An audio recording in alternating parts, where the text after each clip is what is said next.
And we are live, I believe. Um, Welcome to another Netrunner stream on Kitchen Meta. Today, I thought I'd do, well, pretty spontaneous. Didn't even plan on doing this today. Stream will just, I guess, playing some lat, because it's something that has been popping up more and more in the meta recently, and also something that I've been experimenting with a little bit. So I I have some thoughts on it. We'll play a few games, see how it goes, see um, if there's other things we want to explore in this stream, um, and basically play until I get fatigued. I've been sick most of the week. There was a party I was supposed to go to today, so and I can't go because I still might infect people. Um, but instead, I'm gonna stream some Netrunner. So we'll see how long I have energy. Um, but it's gonna be fun, and let's dive right into talking about some lat. So recently we had the ride or dive. Yes, this one is from UK Nats. So these are the recent popular ones. And also we had Biker Lat from Kikai or Ben. That's a part of my testing group on Band, and also another testing group called EA Sports. Shout out to them. So Ben had a really cool lat build with Hermes, Deep Dive, and Hannah. And the Rider Dive one is a little bit more traditional, where it has Fermenter as an econ tool, still deep diving and using Hannah to enable the deep dives. And then you have Pantagraph to install the Hannah after the first deep dive. So you can install the second Hannah after the first deep dive. And there's and that one was inspired by this list from Worlds. So that's basically where the idea, I think, came from, to use Pantagraph and Hannah in this way with deep dive. And this original list was like very all in on this idea. 3 deep dives, 2 Hannahs. There's a Pikachu or Pikachu, as I like to call it, to enable the deep dives. So essentially, this deck, it doesn't have like a Parisha or anything to try to deal with assets. It's just seems pretty tunnel visioned on just winning with the deep dives. So about lat in general and why this is popping up, I think, it's like at Worlds we had an NEH list full of scary stuff. We can pull it up. Near Earth Hub. Yeah, Table Carnage. Now there were different versions of this, but like there were also lists like the NWE one that are like more reg asset spam. But I think this list is something that made people a bit scared. So it's an NEH, a lot like the original Ranji Doge list from American Continentals. But this one cut a degree mill and put 3 false leads in. I mean, a bunch of other slots changed as well. But the idea basically is, if you get a false lead scored, the runner risks dying very easily if they check a server. You can check an unadvanced behold on your first click, and if they give you the 2 tags from the behold, they pop the false lead, you don't have the clicks to clear the 2 tags from the behold anymore. So that seems a bit scary, because then they can Reaper function, end of the line you for the kill. So that's scary. There's few configurations where how this can go wrong. I mean, you can hit Checkist Scion too. They might install double advance a card. you're not sure if it's check is Scion. There might even be cases where you run the correct card, for example, the Bellona, but then that enables them to oppo research you for 4 tags, and you only have 2 clicks left, 2 clicks to clear your tags because of the false lead. So a lot of ways to die there. Now, of course, the runner can like try to protect itself in many ways. Very notably at Worlds, Anarchs had access to steel skin scarring, which makes a lot of these kills for the corp not 100% secure. And the more steel skins the runner has drawn, the more safe the runner can feel. I think I even heard of a case where there were 2 false leads scored, and then at end of the line was used and then shuffled back. Then the 2 false leads were popped, so the runner couldn't clear the tags, and the shuffled back end of the line was searched back into hand again with another gaslight and then used for the kill. So there can be some crazy configurations that get you through that kind of stuff. But the those are some of the ideas. So people were scared of this deck. Now I think in practice this deck is to some degree it's relying on the runner not knowing what's going on.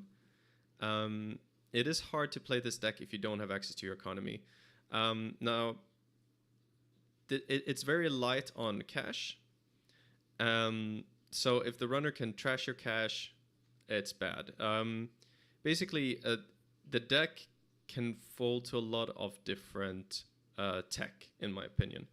Of course, if you don't come prepared for this plan, which I don't think a lot of people did at Worlds, they might have had like some tech cards, but maybe not super tuned to deal with this particular style of deck. We had seen similar stuff, but not with false lead before.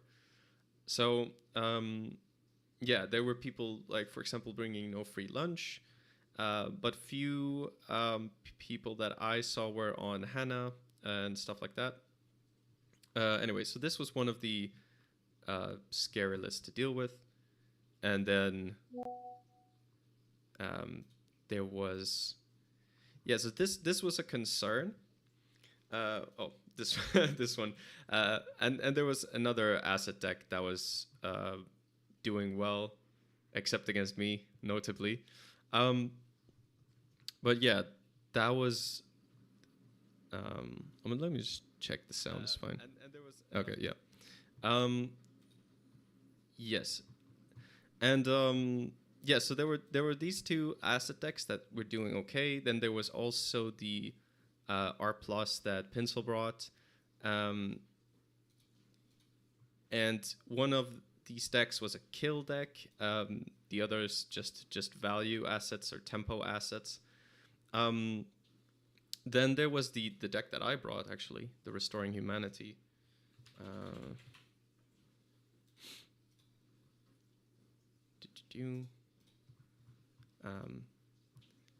Which tried to threaten kills with punitive Counter-Strike.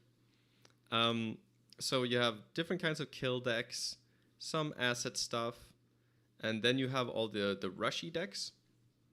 So I think Lat partially became a meta call because you have tools to deal with kill pretty easily and to deal with assets. So this one was not really teched in the way that other Lats were. But if we look at the list from the UK Nats, so here you have Parisha and Hannah, and same in the Biker Lat. And I remember when testing with Ben that if you're an asset deck and you're up against Parisha and Hannah, it feels basically unwinnable as the corp. And the Parisha is something that you can tutor out with SMC. So the Lats contest assets easily because you can tutor Parisha and you have access to Hannah. Hannah helps you survive against most of the tag bullshit, oppos, whatever. Plus, you have chart rooms in a lot of these lists that you can just pop at any time to get more cards into hand so you don't die as easily. So these are some of the ideas. Usually your biggest problem as lat. So in this list is actually seems very tuned to deal with rush because it doesn't play all the full Doom rig breakers. Like for example, if you were up against the BTL Glacier with this list, you would not have a great way to deal with super big barriers because this one uses propeller. This one does though. So this is the quote unquote proper plan to deal with glacier ice. You can hush pharaohs, and you have cleaver, a turbine, buzzsaw, echelon. So you have kind of a rig that becomes unstoppable if you get all of the pieces into play. And then we have, yeah, exactly. So you have a way to deal with glacier. If they give you a lot of time, the fermenters give you a lot of money. The breakers become great. You have a way to deal with assets. You have a way to not die to kill with chart room, with the lat ability.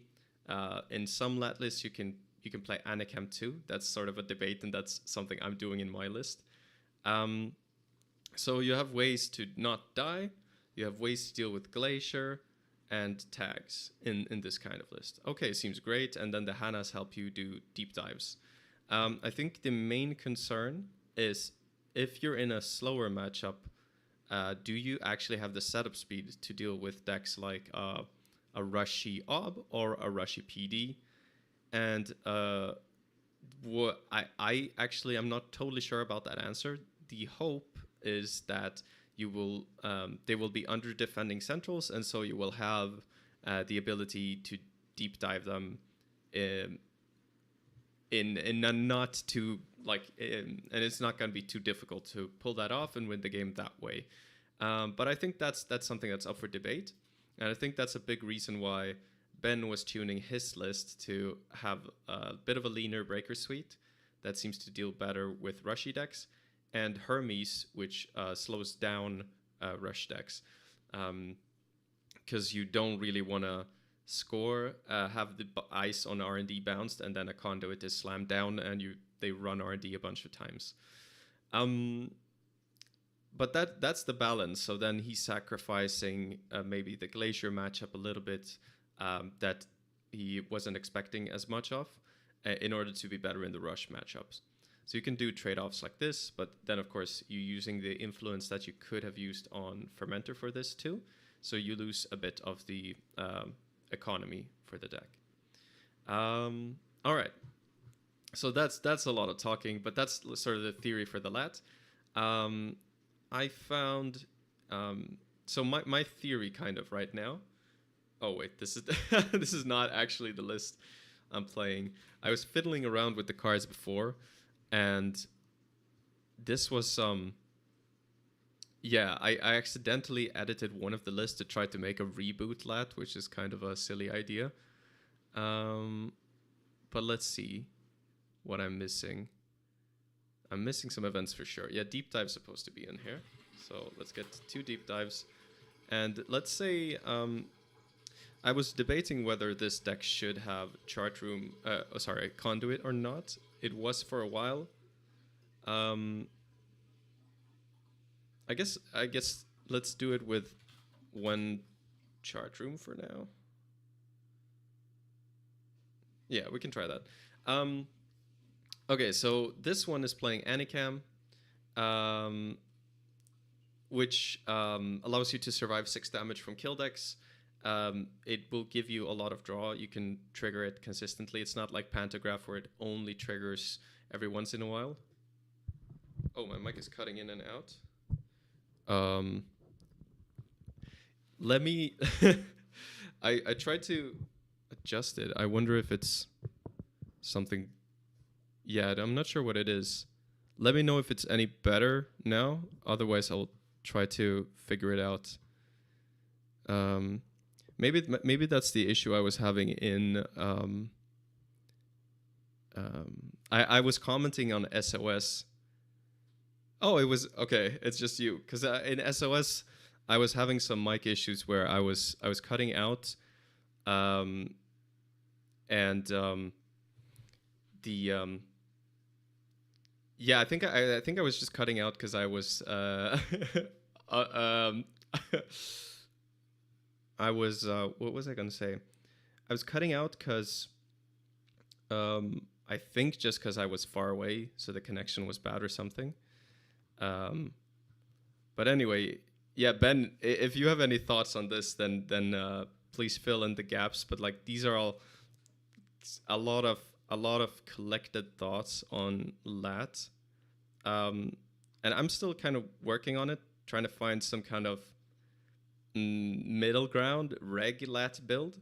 I find that I like the leanness of the Anicam and not having to include as many chart rooms. Pantagraph seems okay. Maybe Pantagraph is correct.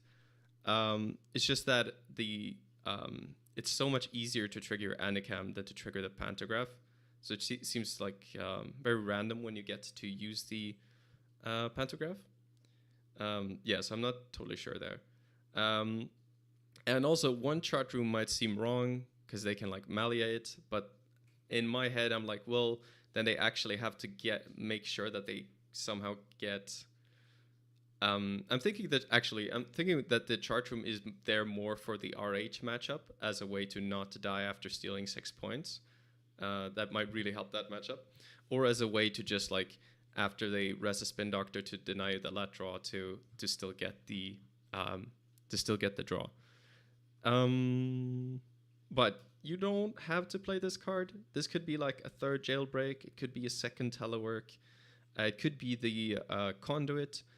Conduit is definitely a lot better if you have Hermes, but not a bad card regardless. So anyway, this is kind of what I've been playing with the Anicam to get the easy draw. And I think it means you have to play fewer chart rooms and stuff like that. So list becomes your hands, I think, flow better. But let's try a game with this.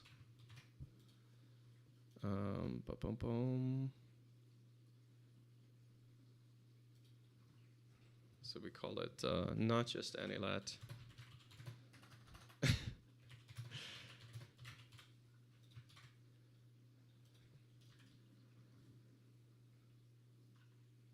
There we go.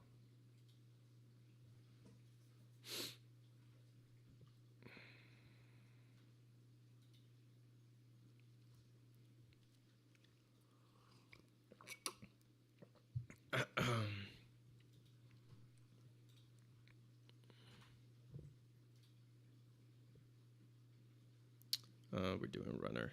Oh, I should specify.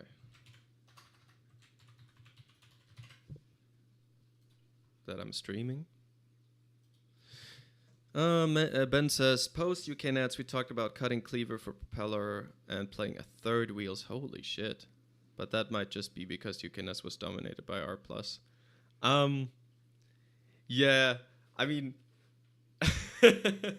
hearing something that feels like you're very influenced by what you faced the last time you played the game, like, it seems like an overcompensation.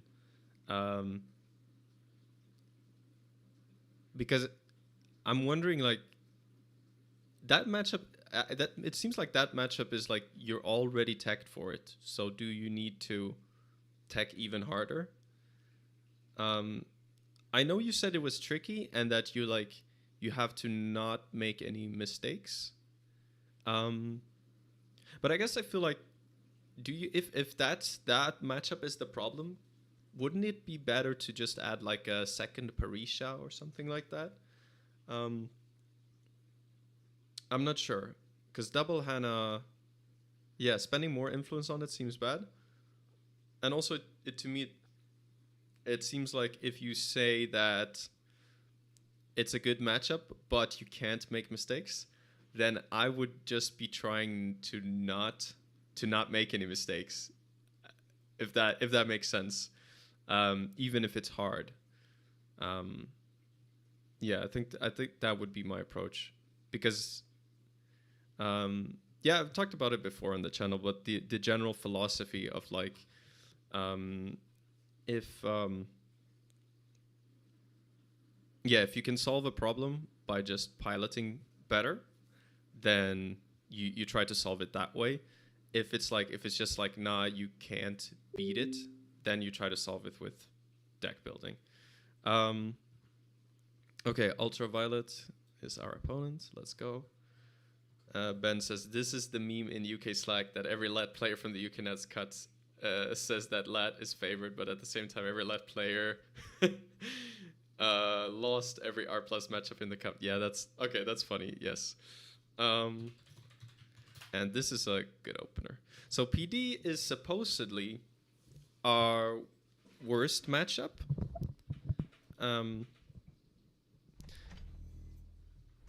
So if we can shore up this matchup, then we should be doing good, I think.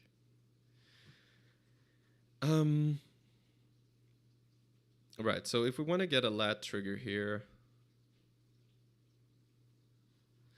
yeah, one thing to consider against PD is, like, do you expect the Rotom list, or basically the style of PD I was playing in Continentals?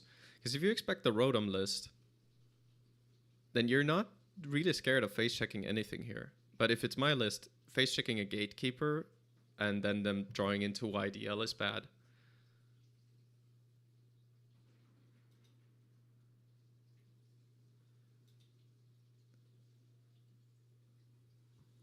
I don't really want to click to draw here, because I can't install Hana Fermenter and Daily Cast then. So I think I'm just going to run.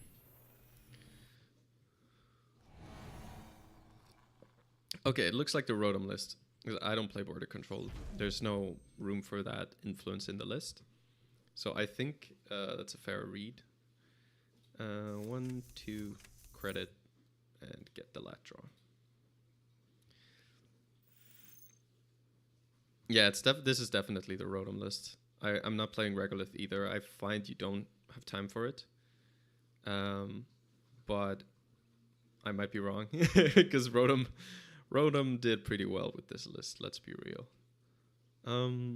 Okay, so now it should be safe to play Diesel. We can Diesel, go up to 6 cards. And we can still probably get down to 4. Yeah, we could just credit, gamble, daily cast. Because with Regolith, you just give the runner so much time. It doesn't make sense to me.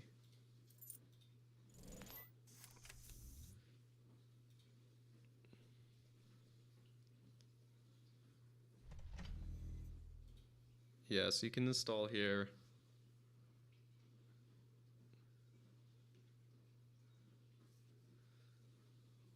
So I wonder here if this is a moment where you just cleaver overclock the remote. Spin Doctor would be the worst, because then we're overclocking just to force a Spin Doctor pop. It could be like a Tranquility Grid, in which case we're happy to use the overclock money on that. Rashida is also good to trash. Agenda is good to trash. Any kind of upgrade is also good to trash. So if it's Skunk, then we want to do this straight away. Yeah, I could Hana it, but if I Hana, then I have like no money. If I trash it, I figure. I think I want to do this. In case it's Skunk, I can pay the 2 clicks. My read would be that this is a Trank. Okay, it's Rashida. Well, actually, it could be. I guess my read should be that it could be anything, because they don't know that I have access to a breaker. I mean, you could expect it and assume it. So now we jailbreak R&D. Then we still have a click left over to steal any Ikawa we see. Off-world, seamless. Okay, that's good.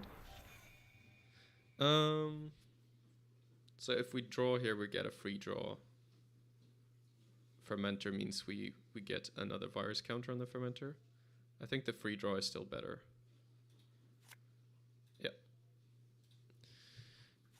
And I should auto set this.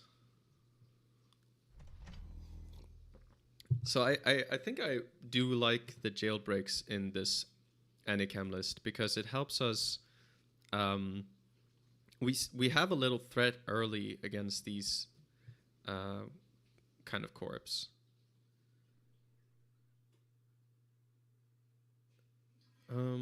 So big question here is it whether or not to pop the fermenter. We don't have to pop it first click. Definitely gonna draw first. So if I don't pop, we're gonna install the other fermenter. Big incentive to purge. And then it's 4 more turns to get them back up. I think it might be a good time to pop this. Get the other fermenter down. But then there's also, I don't know, a purge is maybe not so bad for us. Anicam Sure Gamble gives us a card. And then we can, that seems good. Yeah, let's greed this. I like getting the draw rolling. If the corp, ask the corp if you're just purging. It's interesting because they just snap. Didn't even consider purging, which seems wrong. Because look at the amount of cash I'm about to get. Like one of the biggest problems for shapers to have good money solutions. And yeah, and now my money is basically solved for this game. Oh, why did I draw? Okay, that was dumb. I wasn't supposed to draw it because I want to pop this. Don't do this at home. Yeah, so now I will not get the lat draw.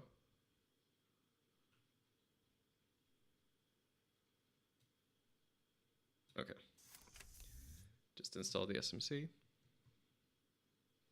So now I'm expecting an agenda to be scored.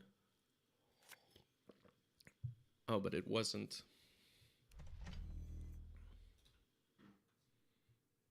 Okay, interesting.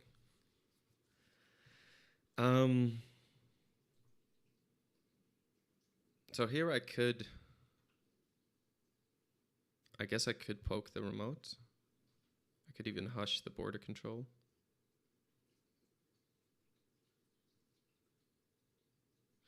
So this could be Bran, for example. Oh, whoops.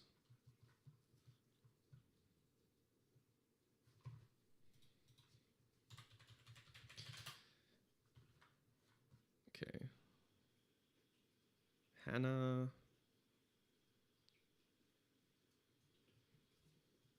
Then we still have 3 clicks. Yeah, we have 3 clicks to hush the Bran. Sorry. So we can Hannah Buzzsaw, but then we can't hush.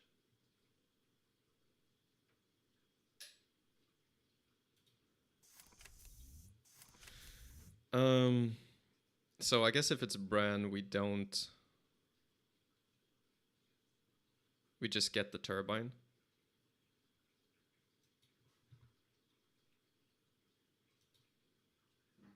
Oh, actually we can't. We can't hush. Don't have the memory. All right, so we just Hannah. We have 2 clicks left in case there's a Manigarm. Drafter is fine because we have 3 breakers, so we can break it for 2. Okay, Magnet. Wow. Okay, that's not the ice you you hope to have in this situation. Could also be Skunk Void, but that's inexpensive. Yeah. Okay, this is basically ideal, I think.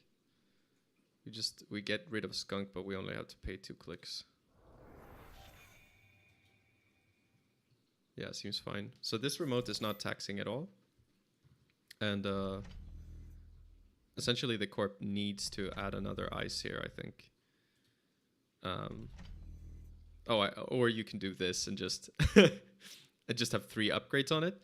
But now we're reaching the point where I might be able to just pivot to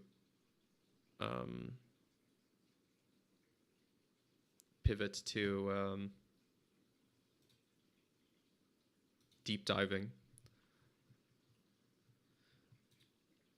So this might be the point where you use the fermenter and install the hush on the border control. I think we use the fermenter anyway, because one of these is probably Maverus, right? And then if we Henna and border control, I mean, popping boarding control in this board state seems really bad. So I don't think we need to worry about it. No need to hush, I think. So we start with this to see what the response is. So if we can force skunk and avoid res here, that's good. Okay. Okay, so it's Maverus Managarm. Sure, that's fine. So this should be Maverus. Oh, yeah, Trank. Sure, you can be Trank. Just trash these. Yeah, this is interesting. Because I've just been checking this every turn, we're not really we're not really developing in any way. We're just stopping her from developing. But yeah, delaying the corp, I think, yeah, is something we want to be doing. If we can prevent, yeah, remote locks, that seems good.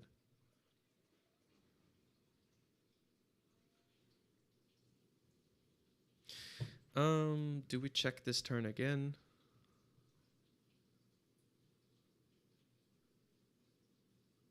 Might not be necessary. Draw. Draw. Ooh, jailbreak is nice. So we don't need the Anicam. Is hush useful for anything but the border control? I don't think so. So if we draw creative, we're still at 7. We pitch the Anicam and something.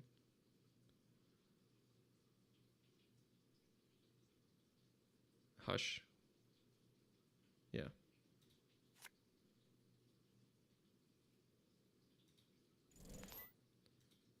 Right, so now we can pitch these. Pitch the Echelon. If we pitch Echelon, we can install Simulchip and use that to get it back cheaper. I think that makes sense. Because we want to use this for Turbine anyway.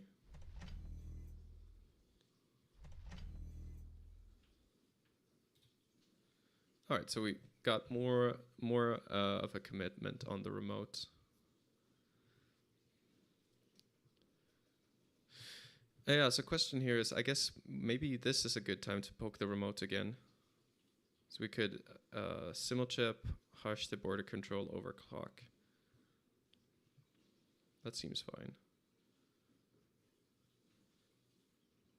Simulchip, yeah.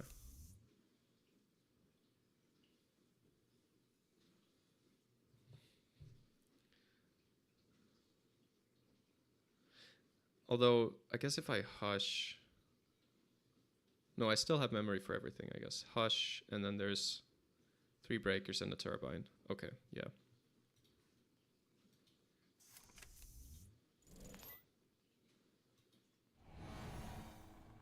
Right, so there's Bran. So we can pop this. Turbine. So we can break Bran for 4. Yeah, so we pay 6 more to check what this is. That seems fair given the situation. Possibly stopping a score. Not like with this amount of credits, the corp is not exactly ready to res all the ice on the centrals, so deep diving should be easy later on. So void maybe here. Yeah, void used.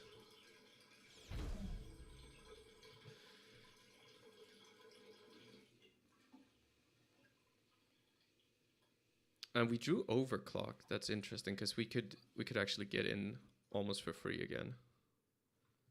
And I think triggering this void, that's a very cheap way to force a trigger on the void.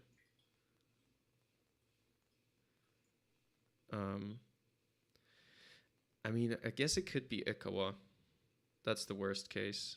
But if it is, I guess that's okay. Because that's such an awkward agenda to score from this situation. So I think we just go for it.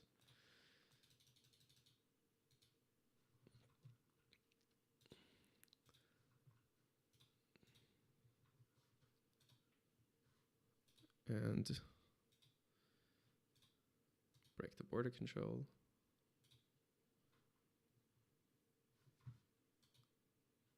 It's okay, it's just Maverus. Interesting. Well, we get a Latra then. At least. And we spent like 2 credits, a card, and a click to get rid of that. Considering it was an overclock run, not too bad. I'm amazed by the amount of stuff that's able to get thrown into these remotes, though. So I guess I don't need to deep dive this turn.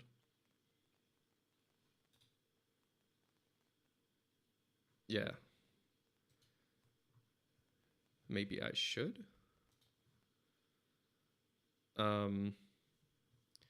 Oh shit, I forgot to pop the symbol chip for the echelon. I was supposed to do that. That's a big fuck up.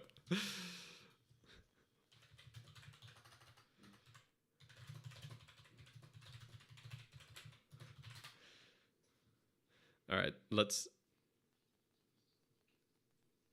Yeah, that's a problem. So we need a way to get the echelon back.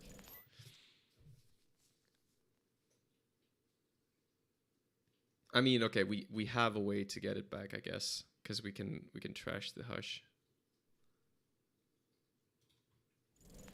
Let's check archives. Oh wow, yeah.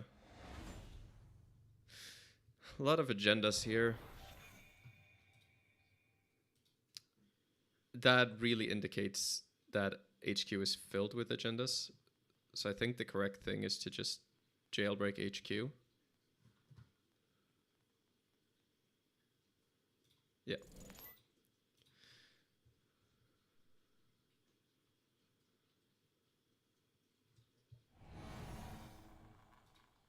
Okay, so gatekeeper, that's fine. Yeah, we got the Ikawa. All right, double Ikawa. All right, good game. So maybe PD is okay. Now this particular PD, this is what I don't like about the Rego, is like gives us so much time. Yeah, I'm not sure that was the only issue, but that's one of them. I'm gonna run to the toilet for just a minute and be right back.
And we are back.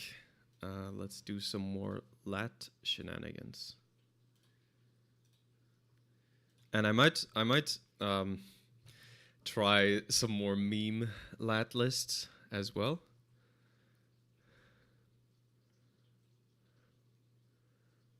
Yeah, Turbine is this breaker suite, if you can get it up, is good against PD. It makes all the ice kind of silly. However, it takes time and money to set up. So I feel like they have a big window to rush. And also these lists they don't have a way to like get rid of Skunk Void apart from just like running the remote and like getting in and trashing those things, which can be really difficult sometimes.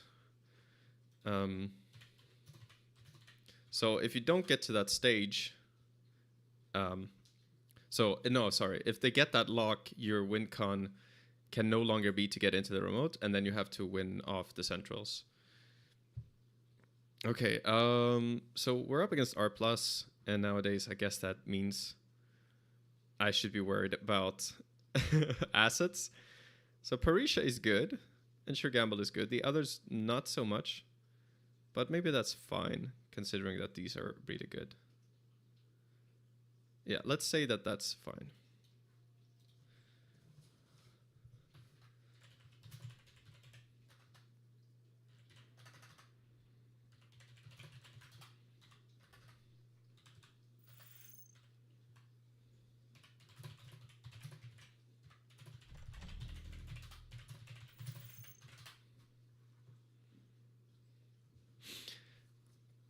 Yeah, so in this matchup again, we just try to get Hannah and Parisha out as soon as possible, and then trash these.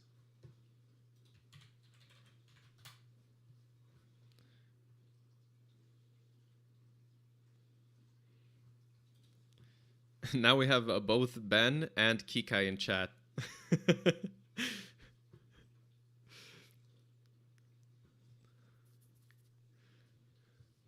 The Ben and his alter ego.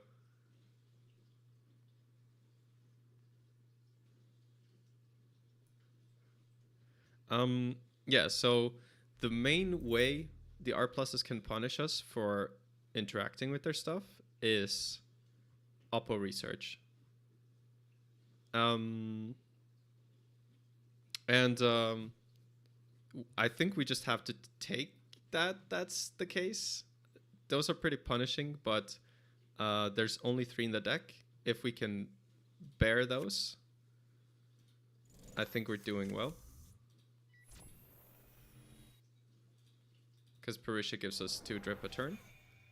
Maybe it turns out that the Oppo research are annoying enough that that's not the case. Like maybe we actually need more than we're getting.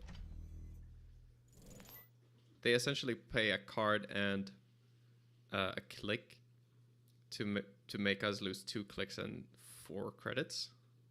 So that's like a very good trade for them. So there's the Oppo. Right, so we can go for this. Yeah, we just trash the Regolith.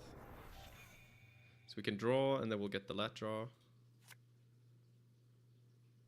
Oh, Hannah. Should we have drawn first and install that? Oh, we don't have the... We might not have the money. Actually, I don't even know if I should clear both the tags here, because... we're worried about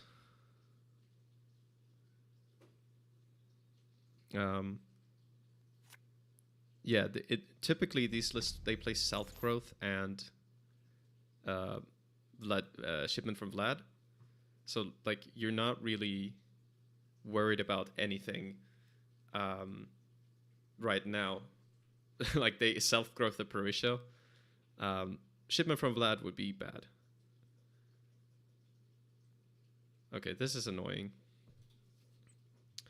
Because if I have to double click for credit here, that's not ideal. Yeah, this is annoying. If they get like double oppo, we didn't get a lot of burst econ, then it's bad. If I had like a laundry here to clear, it's not so bad. But click for 2, clear 2 is bad. Yeah, so we can diesel but and try to draw into a laundry or something. But if I don't, then everything's discarded. So there's 3 creative, 3 laundry.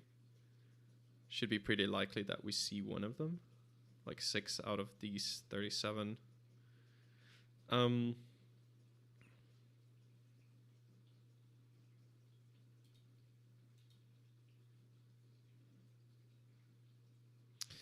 Do we still go and trash that card? I mean, probably, yeah. We're not worried about floating 1 tag again, so we can get rid of this Maryland. And they did get a pretty lucky start, I guess, with the double oppo. So we need to play around shipment from Vlad, I think. Deep dive is not that important, I think. We're drawing a lot of the cards that we don't really need.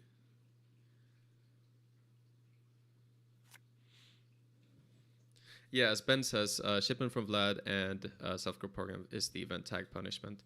Of course, like at this point, people might be tweaking the list. Is that seriously the 3rd oppo? Oh no, he shuffled back to oppo, and then played an oppo again. Okay.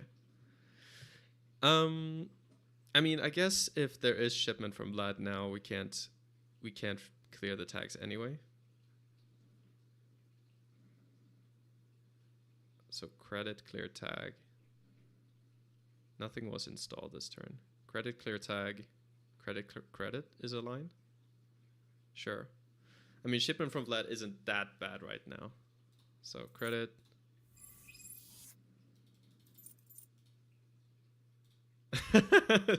Sokka smurfing. Yeah. No one else would draw this well. Only Sokka. It's true.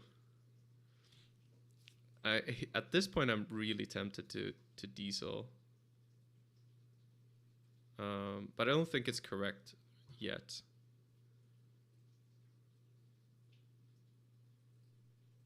Yeah, I think we try to play it patiently. Pitch a simul chip. There we go.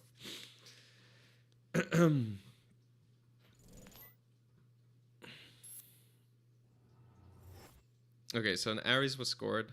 That's also bad for us.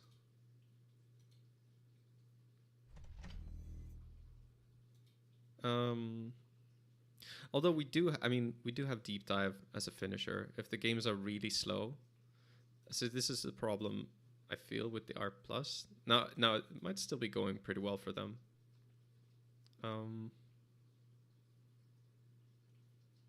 Yeah, so here we can laundry, clear tag. Okay.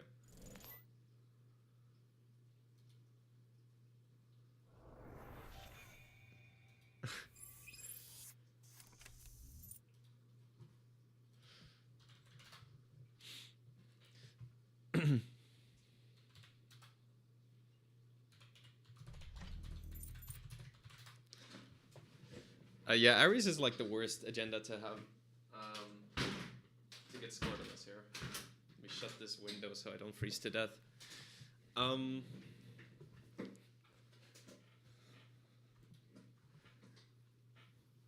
Yeah, this is interesting because this is also a one-off in the deck. Oh, that makes sense. He's playing 22 oppos, that's why he's drawing a lot of them.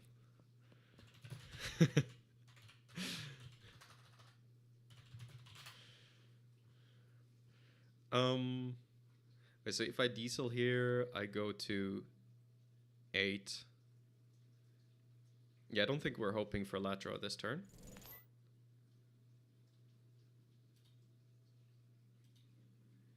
Yeah, this is unfortunate. We're getting like all the wrong cards in the wrong order.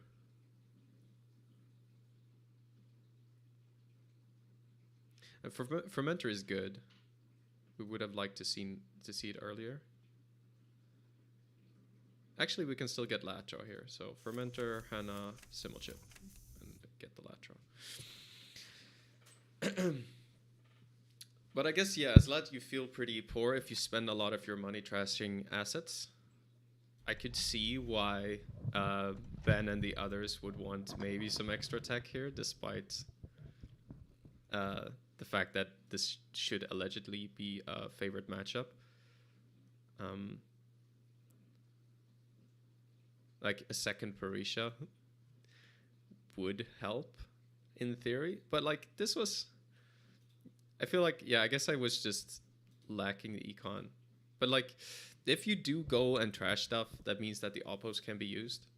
Then there's also the chance of this one-off Ares being scored, which you can't really control if that's drawn or not. It's just a one-off. And you probably won't have the cash to go and trash it. So, yeah, I can see why this list is scary, because like even when you have so many tech cards, it seems like it's not that easy. If Ares wasn't scored, I think this would be a good position.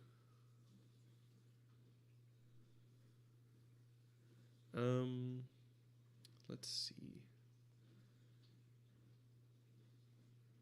So we just get the Anicam out, maybe? So this could be like Amani Wage Workers or something. Anicam, get the draw. Yeah, we're slow on cash this game. So we've slowed the game down, but the game slowed down for us too a lot. So this is problematic.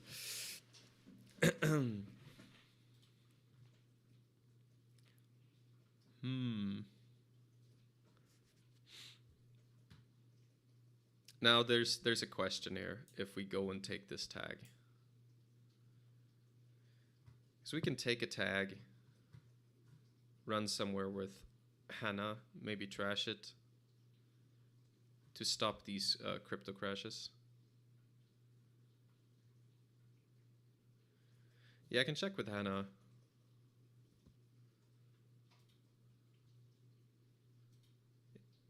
Yeah, let's do that. Might still be nice to clear some of these assets. So we could trash trashing Amani.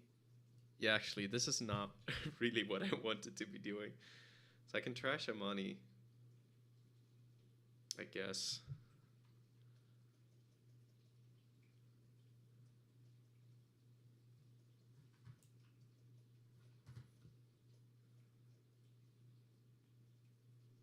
Huh. Sure. Because I want to trash the wage workers. It's still not the best of trades, because the corp is only spending a click and a card to get the money down.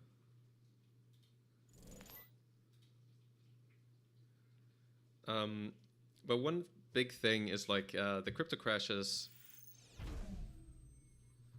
Yeah, this was bad ordering. Okay. Because I could have popped the Hana first.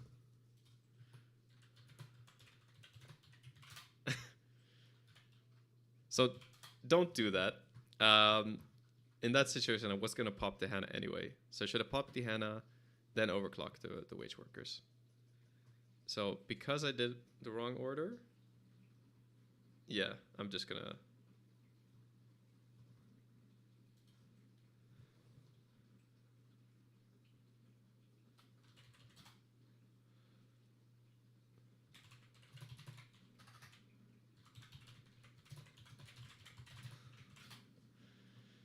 Yeah, that was just a mistake. So as Ben said, you can't make a mistake against this deck. All right, screw it. We just install the Echelon and get a draw. Need the Echelon for Starlight Knight eventually, anyway.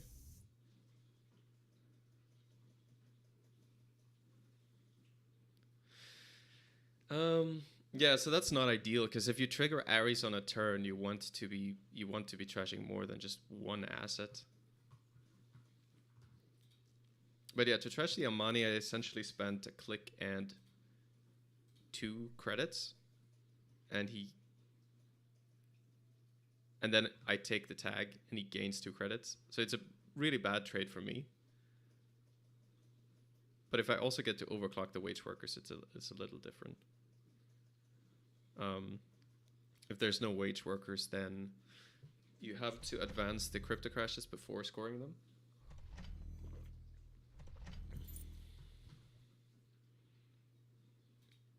Okay, that's a lot of cards.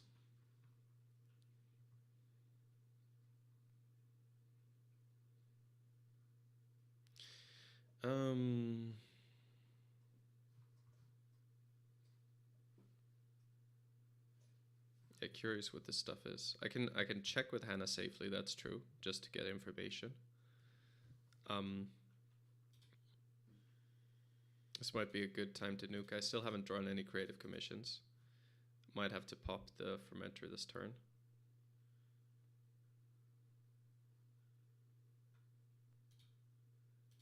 I think I start by checking. There's no harm in that. Okay, just the Bologna. Could be slightly flooded, or are we? No, there's a Seamless in the bin. Deck only plays 1. So that just seems like flood.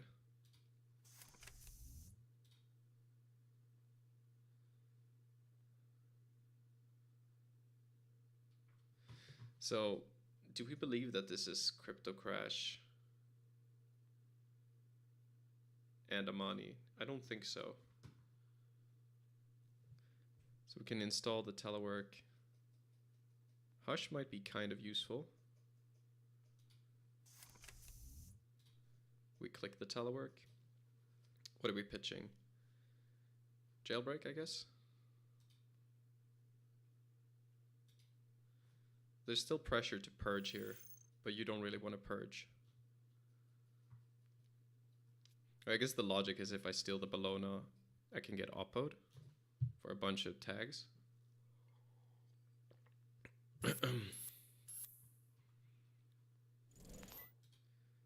Oh, this list actually does play more than 1 Seamless. All right. You can do that, I guess. But that lets, yeah, that's fine. That lets the fermenter get to 5.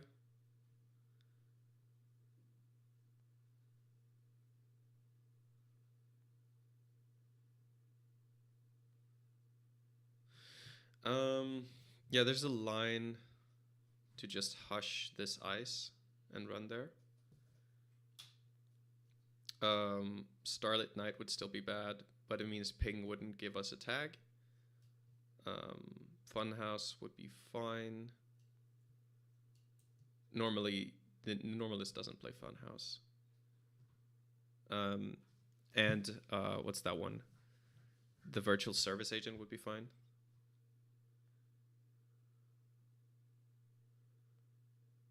Yeah.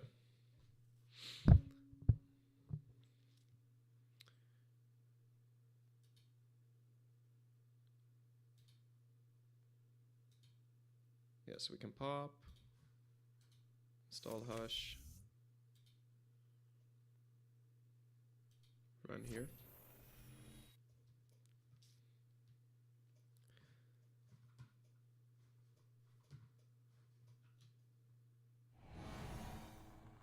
Oh, right, that's a card. All right, fair enough. So we lose 3. So we can draw 1 and get the lat draw. That's okay. Actually, no, we can't undo. We already saw the card. But yeah, this might be the crypto crash now. Yeah, so we made a bunch of mistakes, and now we're like losing the game.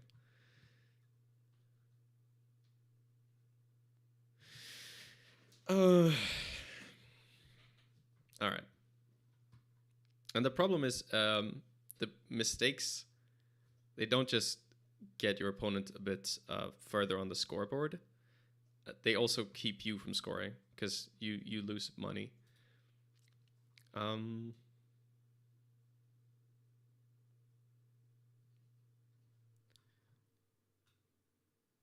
So go archives. Yeah, so popping the fermenter is unnecessary, considering Mesnichev's well. So that's like another miss. So we go daily casts, hit telework.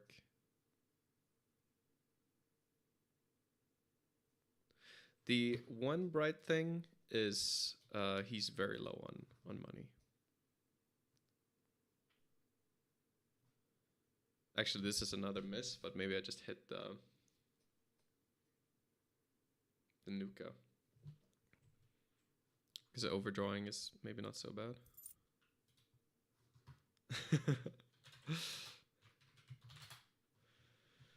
Wants me to trash. I don't know about that.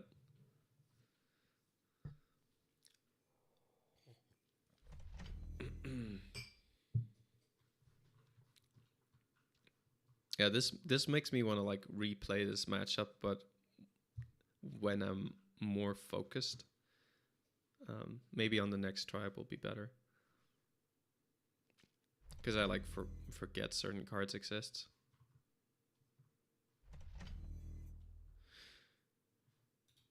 And I think, yeah, once you're this far behind, I don't think there's any coming back.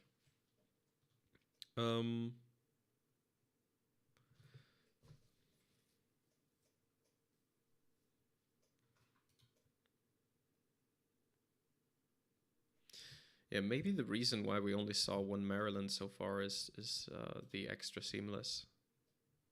Not sure.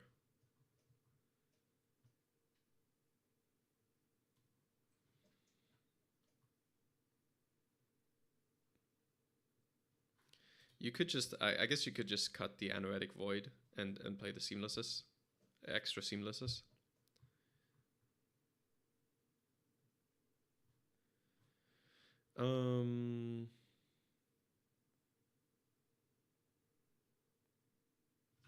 Yeah, so what do you even do here?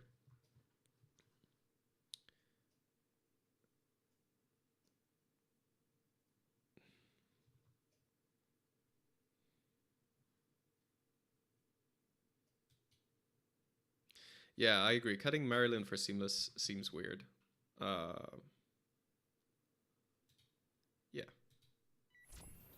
But if you're cutting Maryland for... Yeah, the Void doesn't seem as important. Rashida... Yeah, I mean, trashing this is bad for us, I think.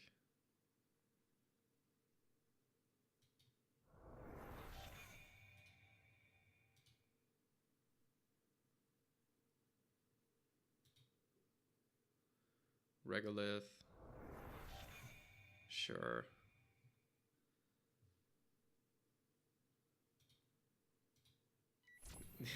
The agenda is probably in server 5, and none of these runs do anything.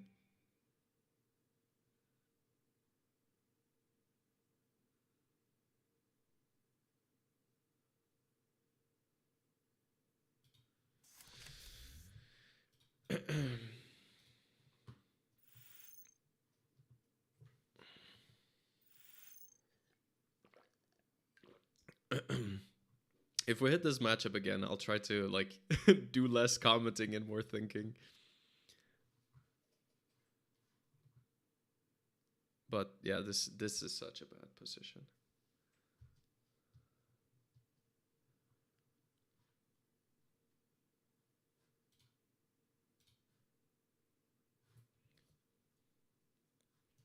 But yeah, it's when you think about it, like even with the Parisha and the Hannah, trashing something that's for trash cost is hard to justify unless they rest it. I mean, it probably makes sense. You're limiting their options and stuff. But yeah, still that's a click and 2 credits. I guess if you have a Hannah, it's not a click. Then it's just 2 credits to stop one of their clicks and cards, which is a good trade.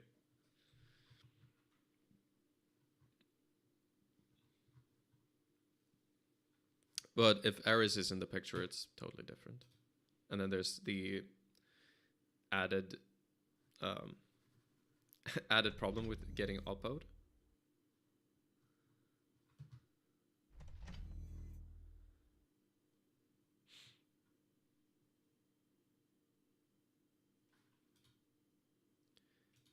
You're trashing something from server 1. It could have just been bait. Or maybe it's... No, if it was like a Bologna, you probably wouldn't trash it. You could possibly score that. Okay. So in theory, I could contest stuff here.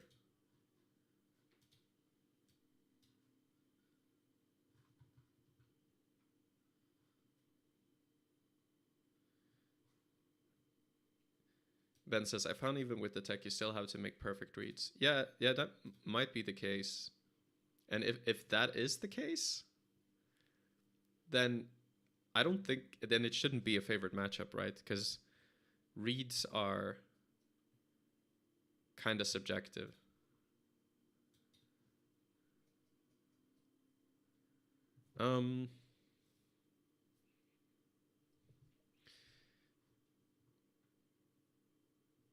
Okay, this looks bad.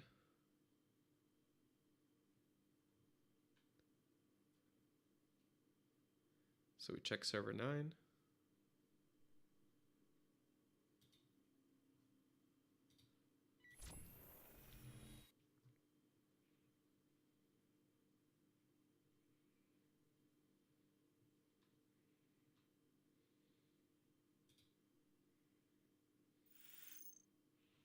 Okay, there's a spin doctor. So maybe that was a Bologna.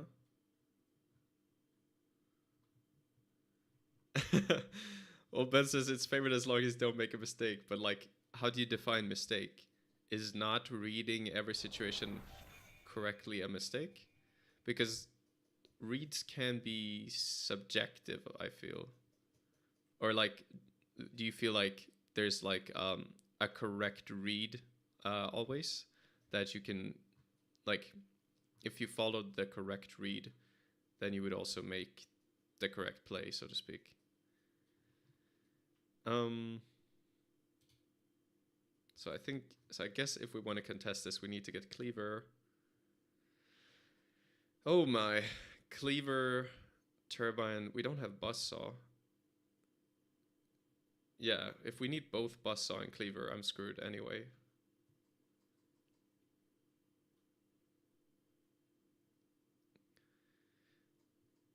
I don't have the money for that.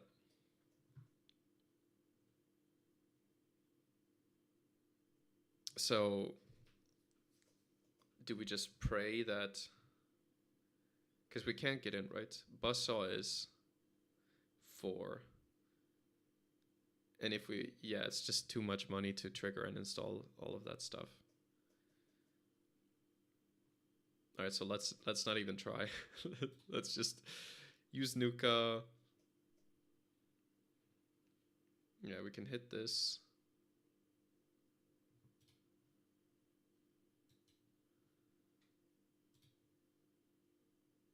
Because we can get the Buzzsaw.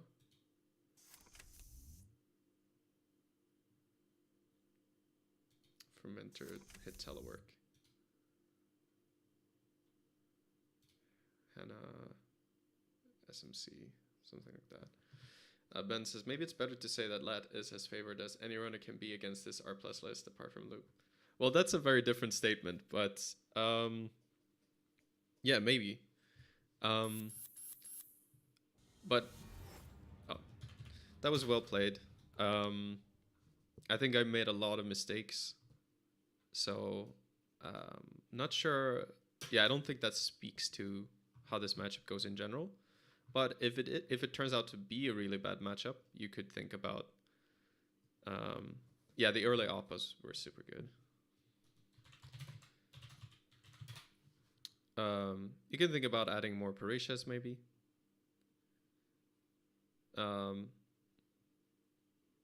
is right that maybe you don't need to start Parisha-ing immediately. But I figure if you're going to get oppoed anyway, you might as well get the full Parisha value every turn.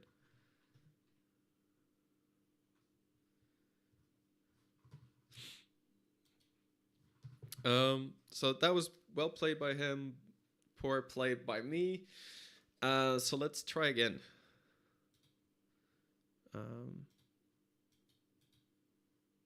But that deck is hard to play against. And I don't have a lot of experience against it. Yeah, I mean, the early oppos were bad. And then the early Aries felt like it was kind of sealing the deal. But still, as the lat, if you have to trash a lot of assets, even with the Parisha, you feel kind of poor.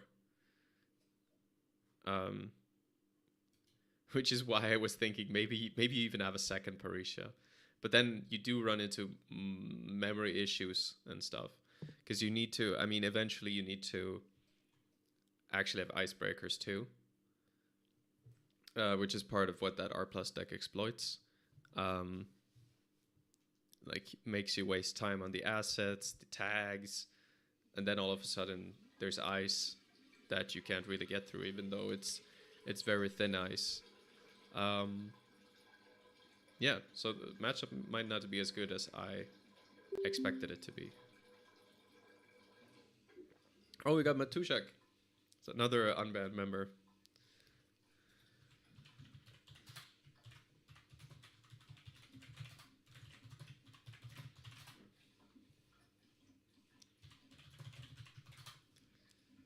All right, let's see what he's up to. Oh, restoring humanity.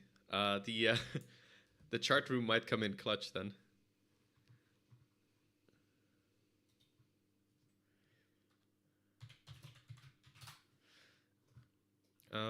But yeah, so a big deal in this matchup is that Lat can get to 6 cards in hand, which means that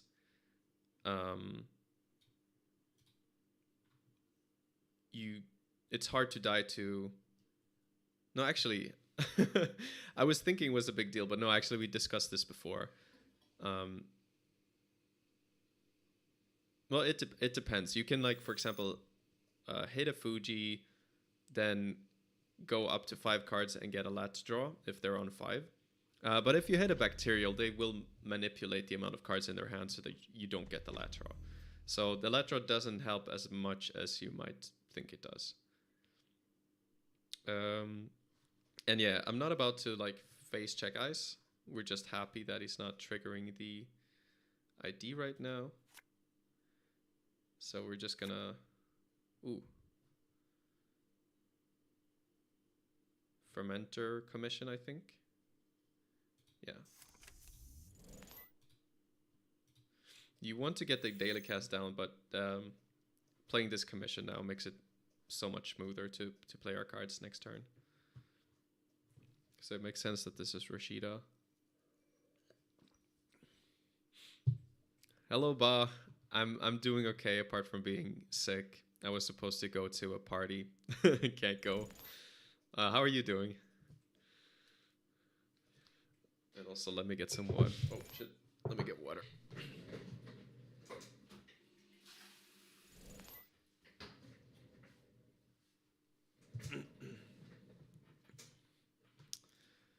Alright, so I come in here and I talk about how good I think Lat is, and then I get my ass handed to me game after game. This is why getting the right practice is important. Okay, so hitting archives here is really risky. We would die to bacterial stuff right now. I love to hear it, Ben. Drinking Dr. Pepper and watching Bridgman play Lad's a pretty chill way to spend a Saturday afternoon. Great. Yeah. Well, I'm glad you're enjoying it. Yeah, I needed to do something fun instead of just wallow in sickness. um, how do we do this? A really good way to win this matchup is to get an agenda stolen early before we die to punitive.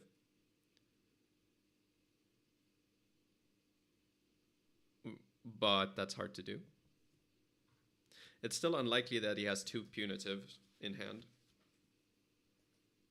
I mean, kind of. Yeah, should be less than 50%.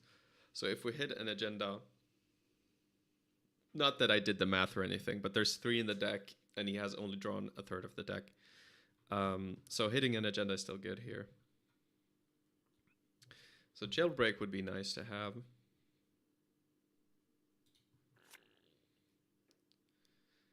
We can gamble Hannah, threaten the Spin Doctor.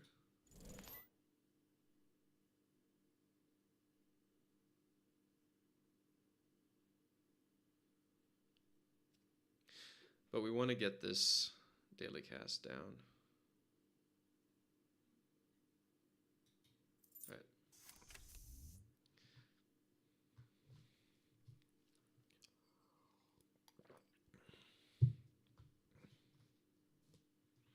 I realize I'm kind of blocking the...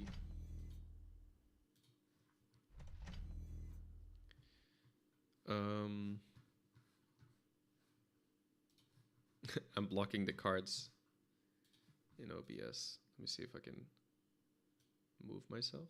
Is this better? Yeah, that looks better. You guys let me know if it's easier or... Yeah, if something is blocking. Okay, so we got some more ice.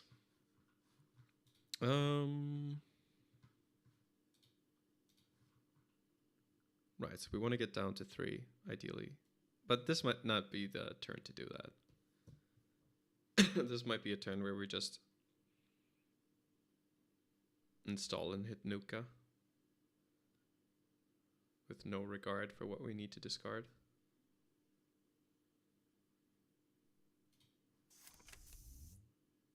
Yeah.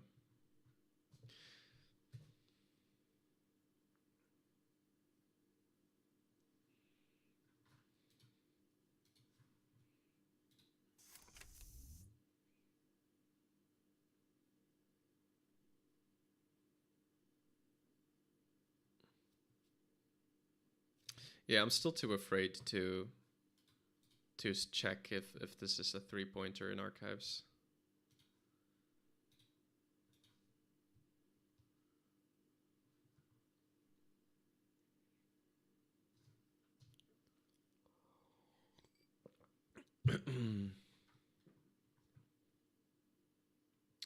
Gets the digital lives back. All right. HQs should be relatively safe to poke. See a teeny. So in this matchup, if we get our full Breaker Suite out, we're in a pretty good position. Oh, actually, yeah, this is too late to think about this, but a big point in this matchup is if we run archives, and we still have a deep dive in our hand after stealing 6 points, we can hit the 2 other servers and then deep dive for the last point. So giving us 6 points can be risky. And thus with a deep dive, I should consider running archives. Depends a bit on the amount of cards in my hand. But okay, we didn't do that, didn't think about it. So we got to discard. I guess if we, like at this point, R&D is iced. So we can't exactly guarantee that that's going to work. We can trust the turbine and get it back with the symbol chip.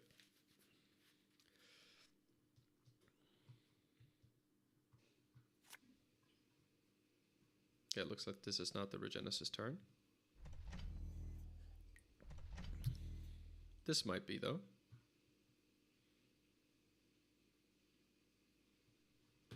I think I'm still okay. So, yeah, I can't do the trick I talked about with Deep Dive. Because I don't think I survive going through this ice. We saw a teeny, which I could pay through. But yeah, no, I don't think that's the way.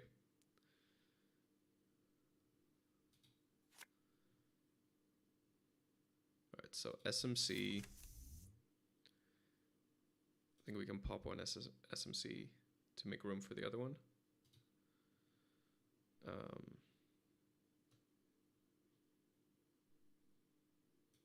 Echelon.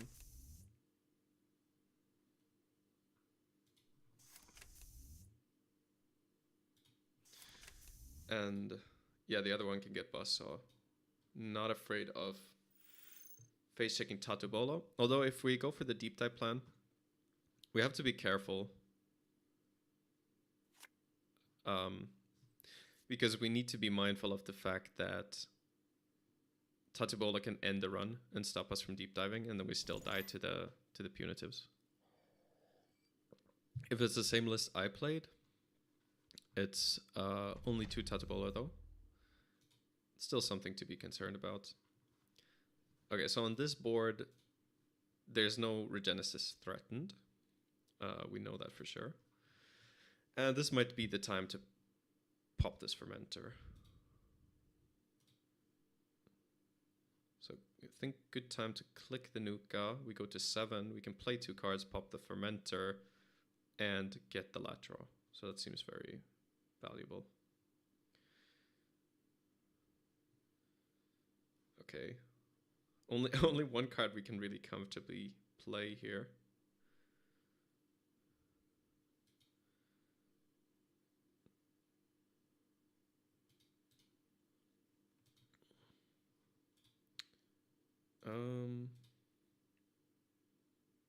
Let's pop this.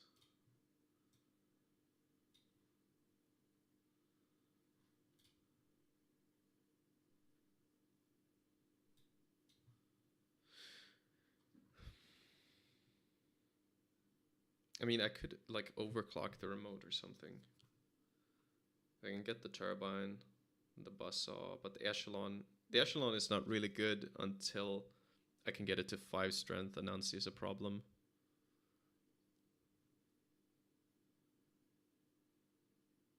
Yeah, so I don't know. I think I just install the cast, get a credit, and pitch the hush. Oh. Fuck.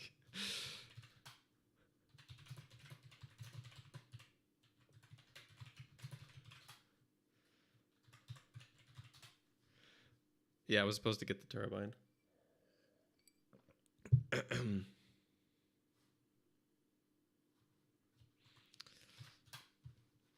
With the chip.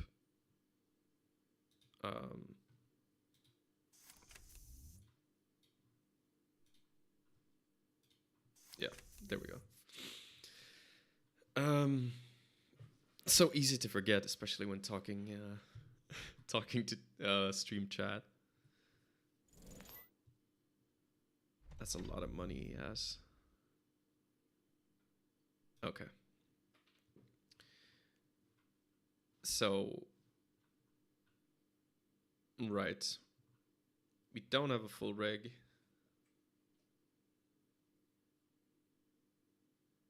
Maybe that's okay.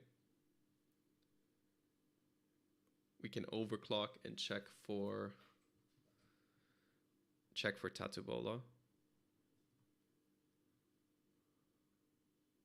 Buzzsaw is still crazy efficient against all the sentries. Anansi would be 6 to break. But we still get through it. So maybe we try to challenge this.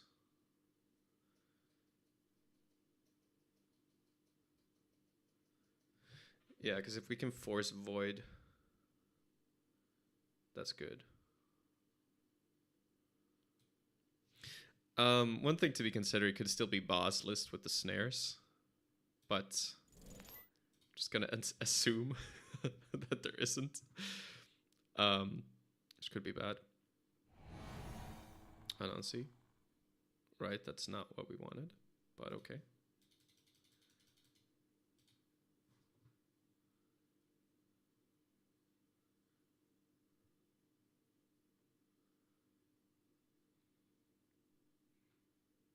So we break this.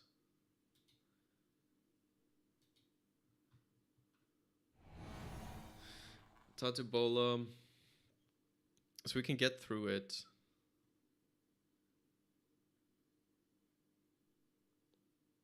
Oh, we'll hit snare on the deep dive run potentially.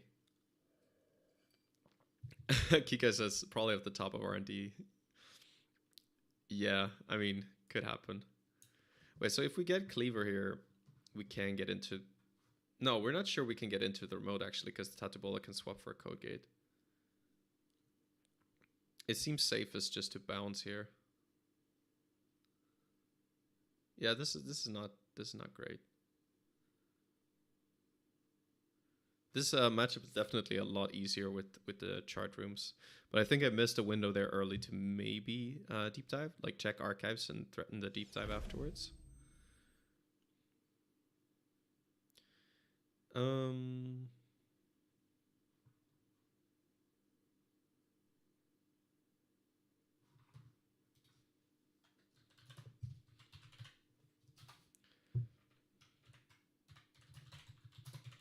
All right, so he has to go in a while, so I'll play faster.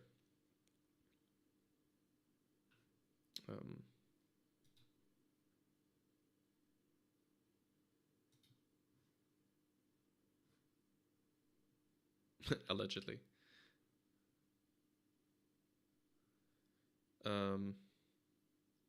Buzzsaw. Daily cast.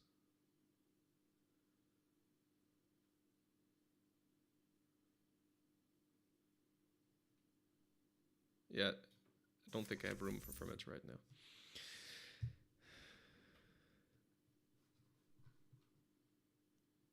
Yeah, this matchup isn't easy. I played this against Ben, and the fact that he had chart room really helped him, because you don't have to fear the 6 damage punitives as much. I actually have to pull off a double 6 damage punitive to actually kill. So that's kind of different.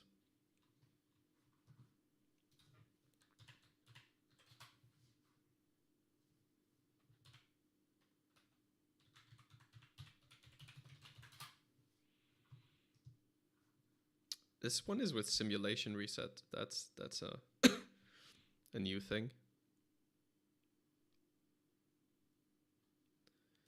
Don't see why you need it.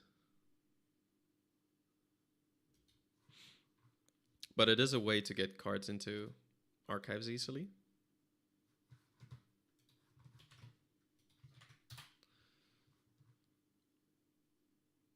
Okay.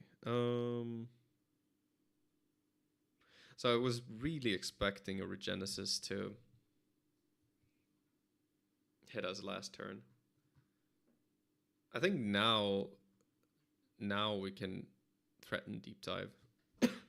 I mean, I guess there could still be a Tattoo Ball on the centrals, which would suck.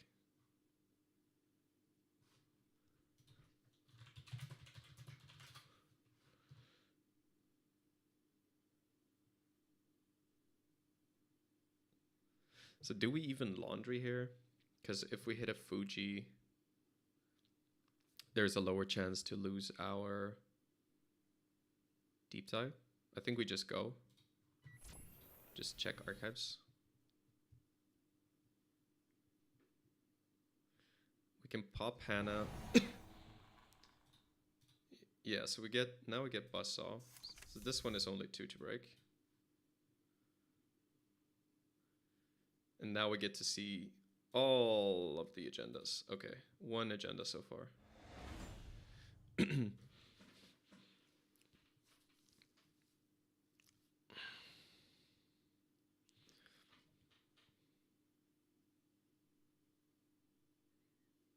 Actually, there is an interesting balance here. So bacterial means you could pad the top of R&D before the deep dive, but the fewer cards you decide to not put into your hand, the lower the chance that you can actually pull off the punitive, like have enough money for it after YDL. So there's a balance on the corp side too. Now, because we have 2 deep dives... Oh, he's giving me a Regenesis. Because I have 2 deep dives, I think this is a very different story. Now, the question is, can I actually get into these servers? Or is there a, is there a Tatubola that's going to make this very anticlimactic? Now, he has to be able to punitive me twice. There's still a chart room in the deck, but it doesn't matter. That would still mean... I guess chart room and Anicam would save me here, but that's very unlikely. So I think the correct thing to do is to assume that there's no Tatubolo on the centrals. So let's try to go with that. So then we just laundry.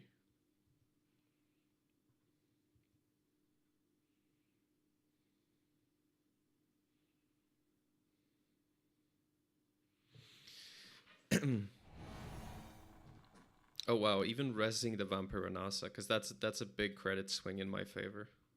Oh, maybe he doesn't wanna. Maybe he doesn't wanna res it.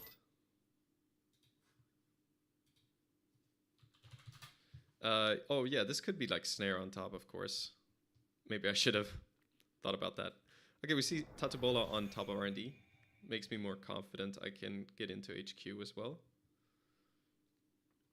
And I don't think we need the money, because with 2 deep dives we should be able to see a 3-pointer, I feel. Unless he just like put all the 3-pointer in his hand.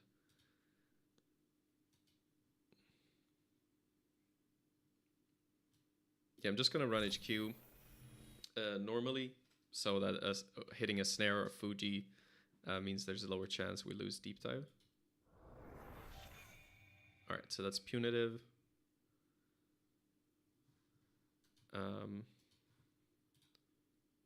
I think he has enough. With a YDL here, he gains 9, goes to 33. It should be enough to kill me. Maybe if I'd laundried, there wouldn't be. But yeah, let's do this. And we just deep dive. And deep dive.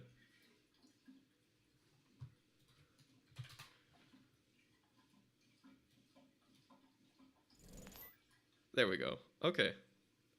Well, that was lucky.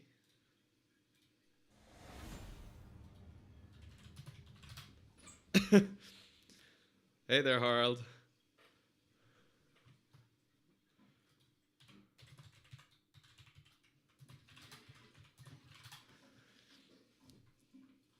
Yeah, so that was kind of sloppily played game by me, where I kind of just got lucky that there was no early Regenesis pushed.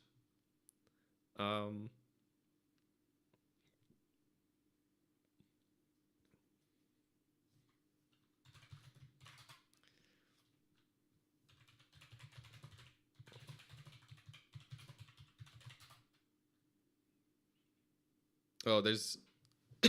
So you cut 1 Atini for 1 simulation reset.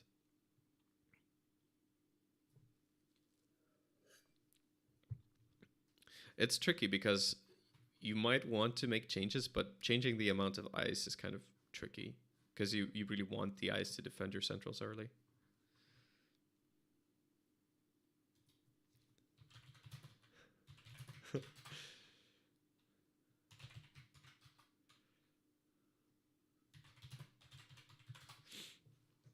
All right. I'm gonna do another short break. I've been drinking a lot of water, so I'll be right back.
and we are back. Yeah, so I can see why you would be tempted to play the Pantagraph build if the RH matchup is that difficult, even if you have Anicam. Because if you need to include the chart rooms anyway, maybe it's just smoother to have the Pantagraph. You make the deep dive combo stronger, and then you you still have the kill protection. So I can see that being the case. We could try a game with, I think I had a version of the Pantagraph one. I wasn't sure that you actually needed clot, so I just went to 3 fermenters. Oh yeah, this one this one is the Pantagraph one, but it's incorrectly named. Yeah, this looks correct. Actually, I should already have it on the account. Panto dive. Yeah, so I made a few changes. There were some slots that seemed weird to me, like compile. Maybe it's really good, but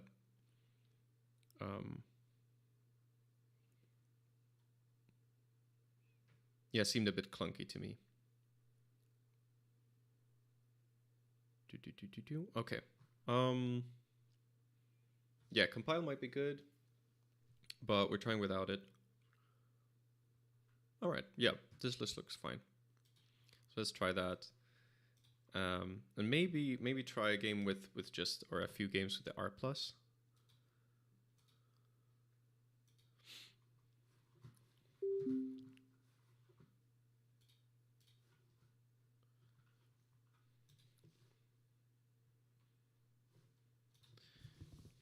Oh, I should ask about streaming.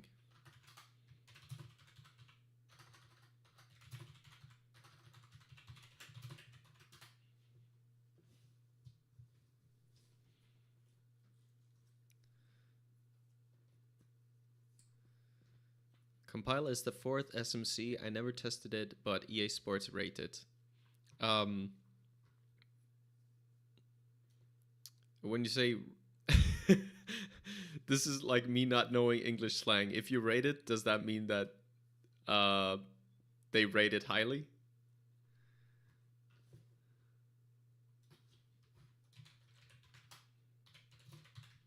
Okay, so he's fine with streaming. Another R+.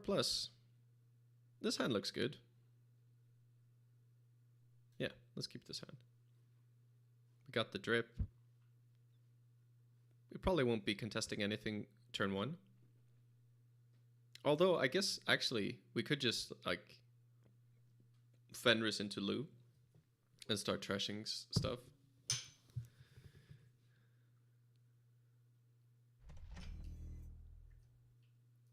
Okay. Yeah, Ben says they rate the compile highly. They would not cut. Interesting. Yeah. I can see how it helps in some situations where maybe you have like a turbine, you're running on a server where you don't know what the ICE is, and then you can just install whatever it's appropriate. Okay, so right now this doesn't look like the asset R+. So we just draw. Gamble. I guess laundry R&D. At the risk of this being like an Oracle think tank list. We see ping. Stall fermenter, we get the lat draw. Okay, cool. So we've seen ping.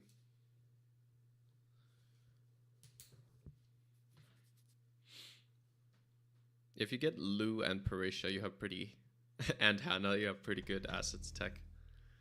But Ares is like, if there's Ares in R+, then it's like you're facing CTM on steroids. Like, not only are you taking a tag, but like you're actually accelerating them at the same time. So arrows becomes such a big deterrent.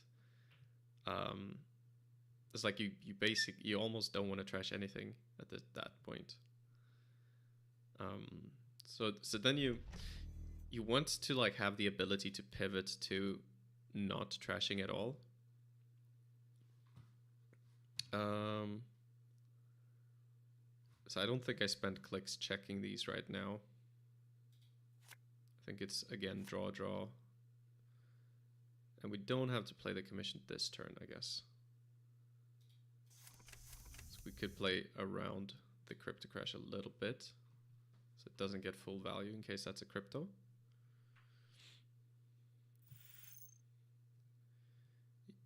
Yeah, Ben says swapping Oracle for Ares is inspired. Yeah. I guess you could also put like post-truth dividend in that slot. Oh, don't tell me this is the Ares. I'll be so mad. Okay. No, it wasn't. Okay, good. Yeah, that seems absolutely correct, because it's a one-off, so the runner can't really like constantly play around it, but if it gets scored, it's so impactful. But like the all the Ares after the first one is scored actually don't do a whole lot, because the runner is already incredibly disincentivized from trashing assets after the first one. So it seems like this turn will be Fenris into Lou, and then we laundry the Maryland.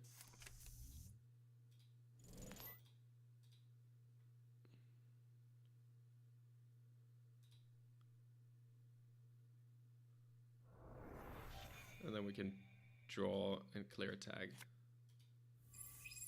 Yeah, this seems nice. Yeah, you could also, like, I could see an argument for post-truth dividend.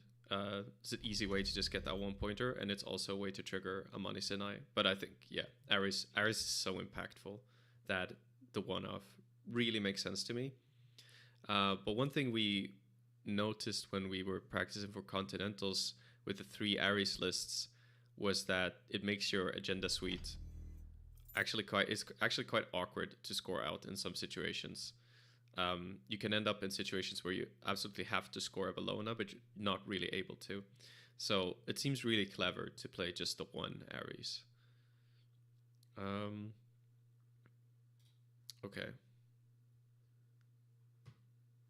So I'm not too threatened as long as there's just like one unknown card on the board. Even if this is Crypto Crash, that's like, if you have to spend a Seamless and score that, I'm not worried.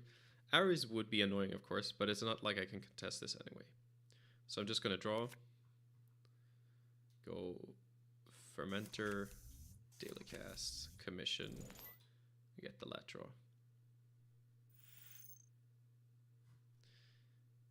Oh, okay. This is a different build then. This might be one of the ones with 3 Ares.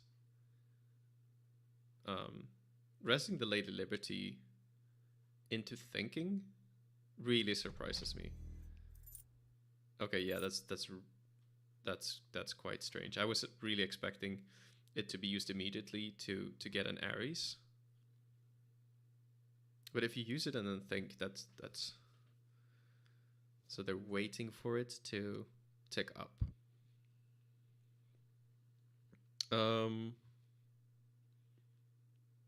So he wants me. Does he want me to run HQ? Because I could play Hush on HQ and just run. Starlit Knight is not a threat right now. Could I get hit by Unsmiling Tsarevna? But if the ice, yeah, if it's Unsmiling, I guess you can still take 2 of the ID trigger, and then I can't just overclock here. But yeah, if it goes low enough, I can just overclock and into the Lady Liberty. Okay, interesting. Yeah, I'm wondering if I should even care. 2-pointer to 3-pointers game, so I guess I have to care. So let's try Hush.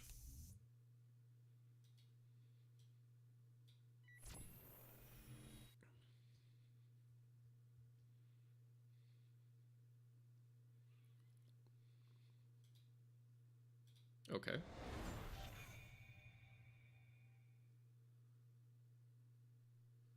We're gonna assume that that's the only agenda we were concerned about. Maybe.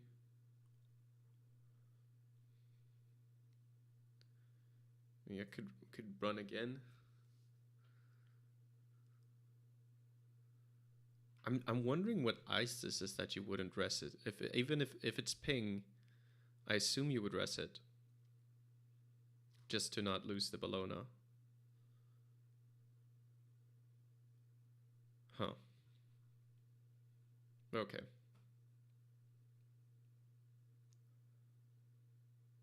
Do we just run again? I guess so. Because the money in this situation doesn't matter. Starlit Night. Okay. Yeah, and again, money doesn't matter, so I guess we don't play the commission. We play the chart room so we can dig deeper and possibly get an SMC.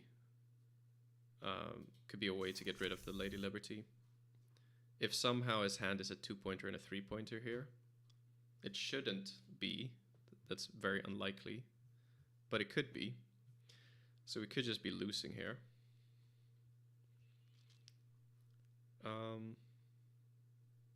Yeah, so what if I draw? It would be so funny if I just lose like that.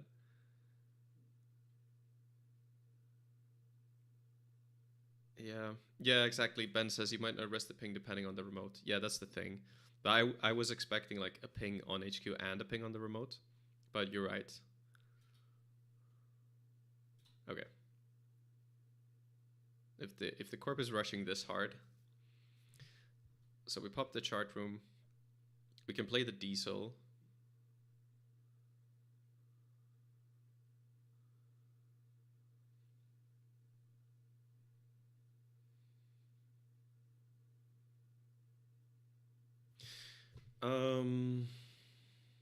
How do we lose? By not trashing the Liberty while there is a Bologna in HQ. We know one of the cards is Starlit Night. There could be another Bologna.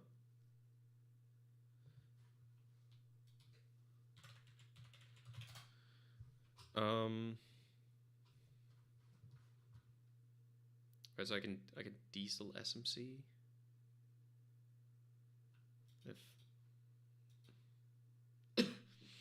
Yeah, this is one of the biggest problems of the lat is like getting all the breakers out quickly. If things become critical like this. Now, Lady Liberty is an extreme case, but still.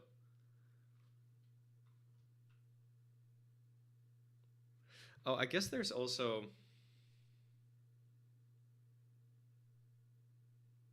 Yeah, I could run HQ. Check R&D, maybe. But thing is, if I take a tag of an ice on R&D, things can actually get worse. If I run R&D and get hit with the tag and he draws 2 cards. I guess he's shown that he doesn't want to go low.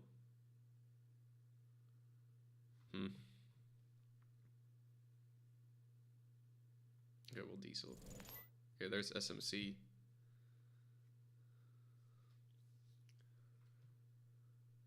Huh.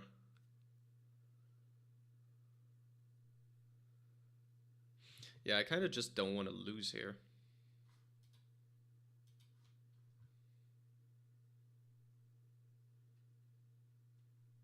If I take enough tags, then Shipment from Vlad can still kill me, but that's another card he needs to have them.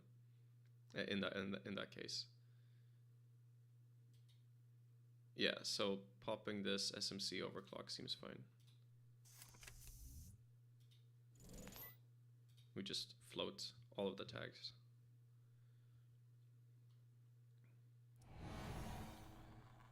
Yes, it's ping. Cleaver.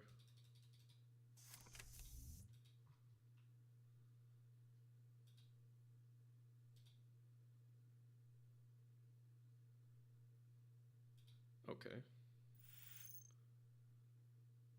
All right. So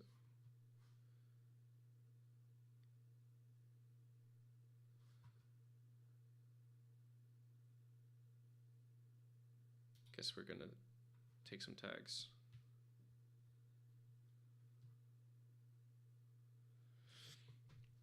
Do we trash one? This one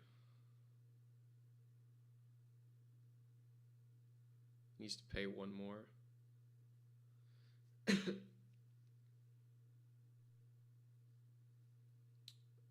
Sure. That's fine.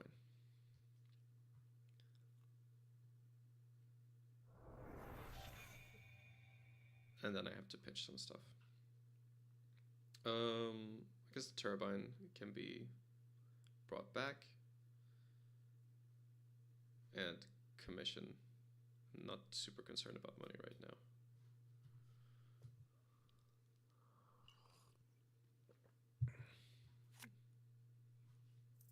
Maybe Nuka's kind of awkward to install her. Oh, he trashes Fenris. That seems really greedy. I don't. Maybe it's the only out. It seems like. Yeah, I don't think you have time for that. So we just clear 3. Take a credit. I guess that's okay. Is anything that's not threatening to score a Bologna right now? Well, I guess there was never a window. Yeah, this is too passive. Because you're spending 3 clicks to purge the fermenter, but you're at 0 yourself, so you have no defenses up. It seems like a good moment then, I guess, to go for a deep dive.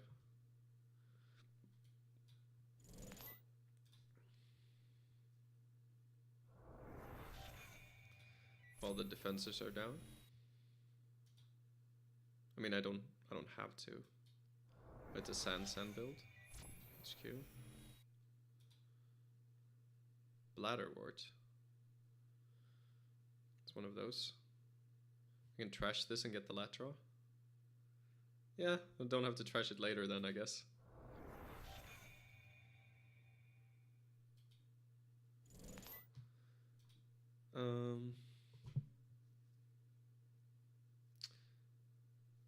So we steal a Bologna now. And then we just need one more agenda. That seems fine. Leave the Ares.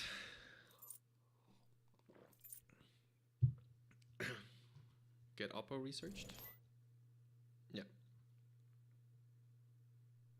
That's still okay. Yeah, we can clear 2. And this is clear 2 tags.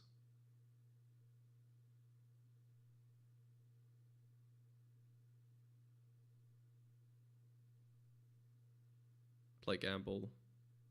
Take a credit. Sure.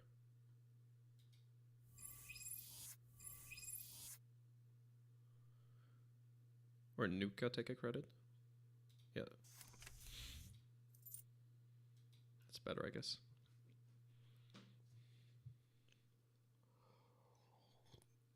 Next turn can be click Nuka into something. Into playing 3 cards, getting Latro if he's on 5 still.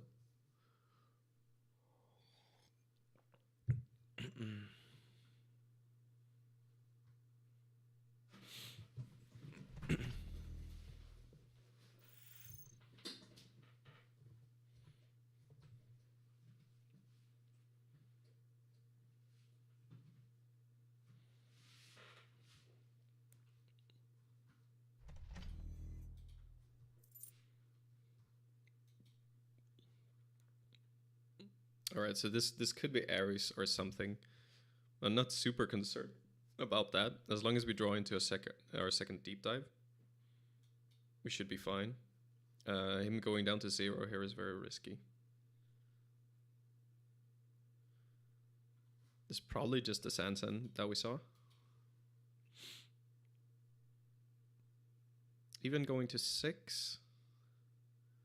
Yeah, could score a Beal to go to 6. I think that's okay. Pantagraph. Sure. Said sure gamble. Pantagraph. Chart room.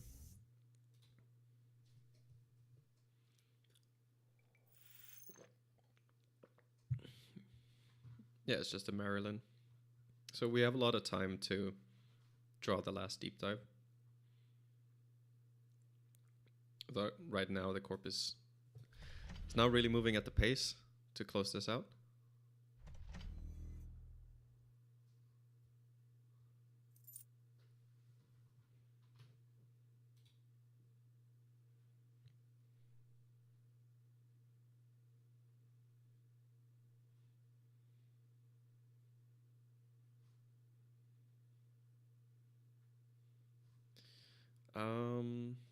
Not sure if I check these at all.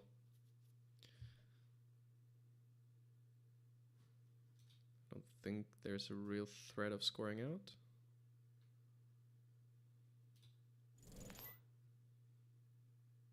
Okay, if we have Hannah, I guess I can check one of them.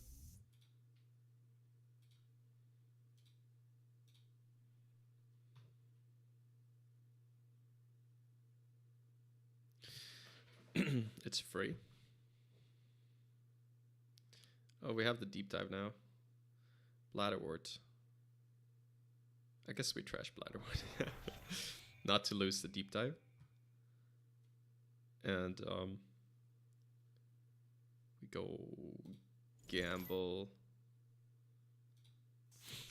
Install the SMC. So this should enable us to deep dive next turn and probably win.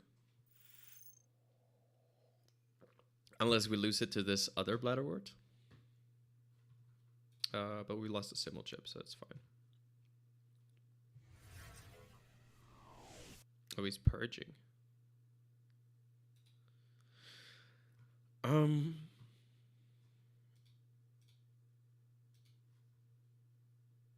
Interesting.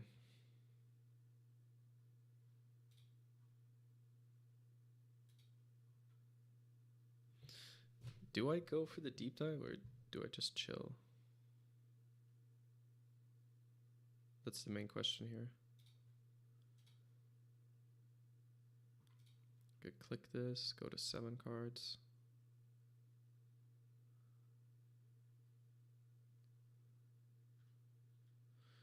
A lot of the money cards gone. Could drop Parisha. There's a commission left. All the gambles and laundries are gone. There's only one commission. Should be a telework in there.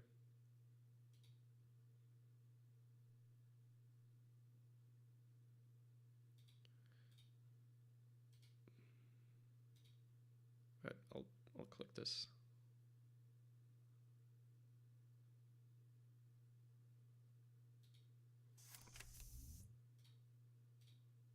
Go and trash the Bladderwort.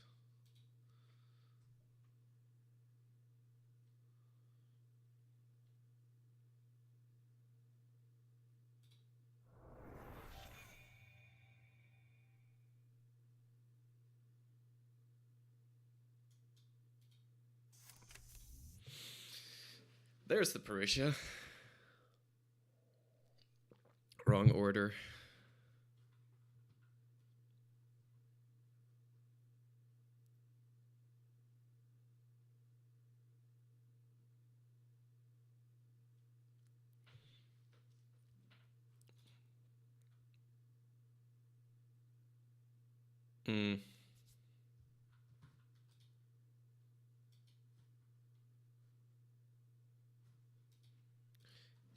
Yeah, I'm not sure. Maybe that was like a greedy play to not pop the fermenter.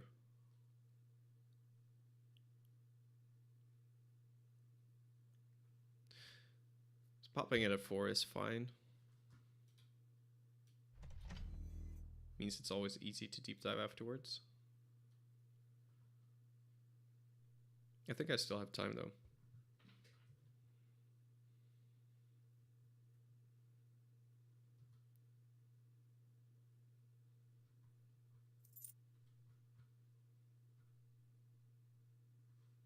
I I am low on money, and this lets me get oppoed, so maybe I'm just going for the wrong line.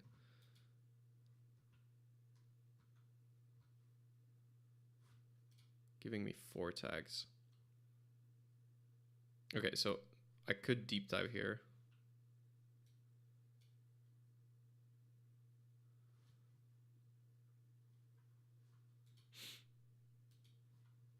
And I could also check this remote for free with Hannah before popping her. Yeah, I think I just go for the deep dive. Should be very likely to hit an agenda.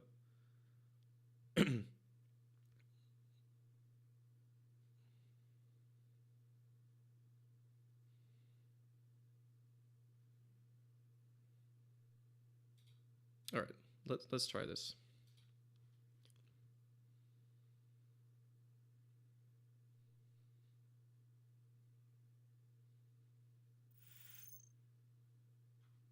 Oh, even resing the Marilyn. So the ice can't really be rest anymore. So we leave the Marilyn alone.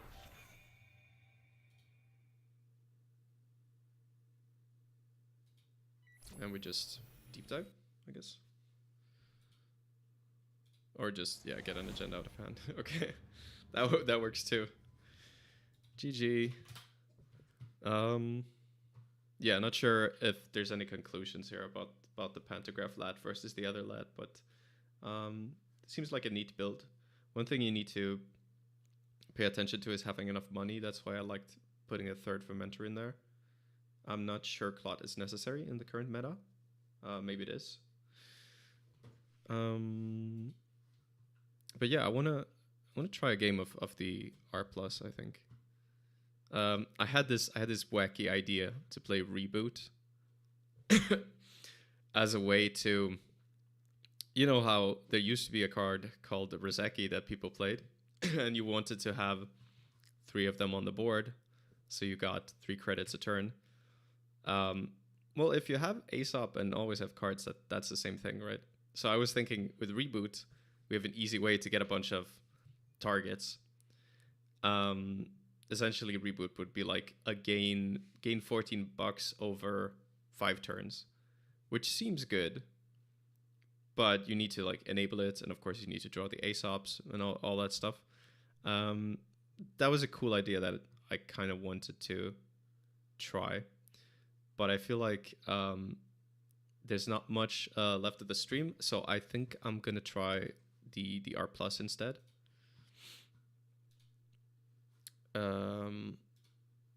Yeah.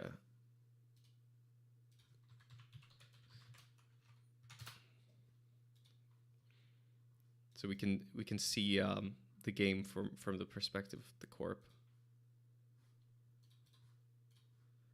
I should have it here. I'm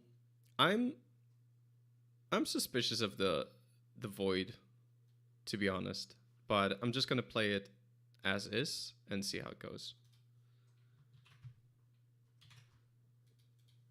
I played this at a recent local Swedish tournament. That was only, I guess, 2 games in single-sided Swiss, and it went well.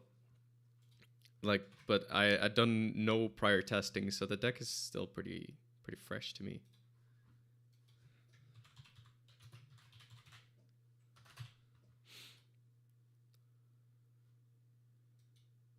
But yeah, it is kind of wild how punished you can get as the runner just from trashing a random asset with upper research. It's like a stronger than CTM, but it's temporary. Like, you can't do it infinitely as R plus unless you just keep drawing the copies. But it's very punishing if you have to clear those tags. I'm gonna remember this time to write that I'm streaming.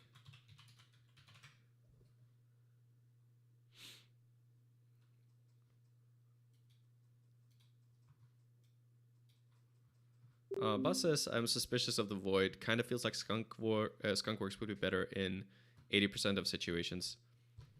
Yeah,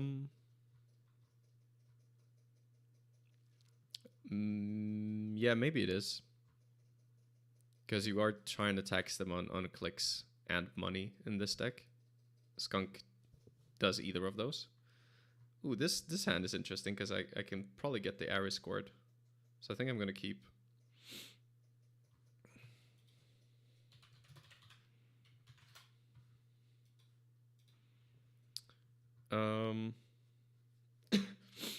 Yeah, so maybe here I just... Like, as Lou, how aggressive are you? Do you just botulus a random ping?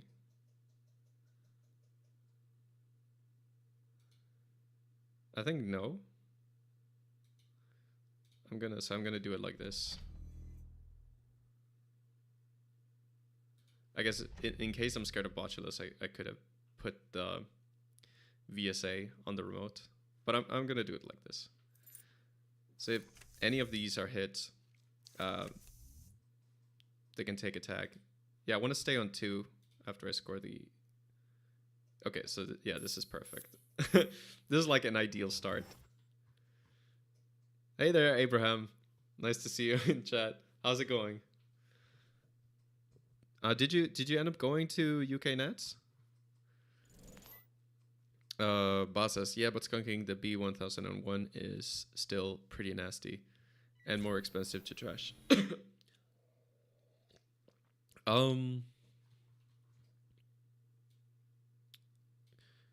Do you want to put the skunk on? Yeah, maybe you do. I was wondering if you want to put the skunk on. So if I draw here, I could draw into agendas that can be stolen.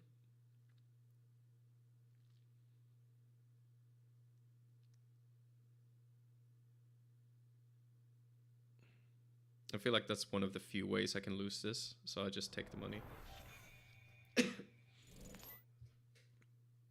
Yeah, it just keeps going in.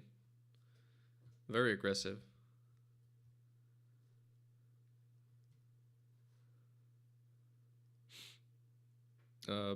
Ben says, I dig it. Gives us in for another seamless as well, if we're happy cutting in Maryland. Yeah, that's the thing. It's like, you get this awkward 1 extra influence. And like, if the card is just better, then of course, like, yeah, of course, just play it. But we would like to use our influence if possible. Like to maximize the value we get. Well, he just keeps trashing cards even though he's taking tax. It just seems wrong. But I guess he's Lou, so he feels like that's what his destiny is. But it's helping me, I think.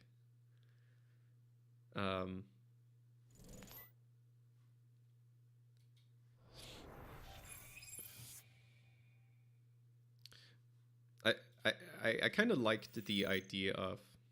Actually, I'm not sure. You can add more seamless, but I don't know.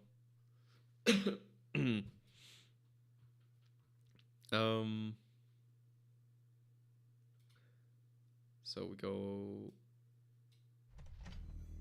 Actually, should I be icing the wage? Maybe. Let me think about this.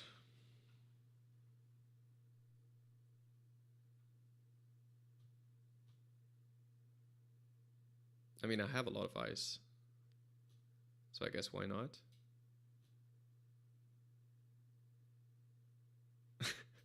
I'm not sure.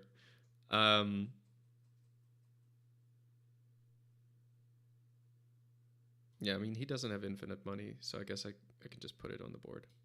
1, 2. Get a click from the wage.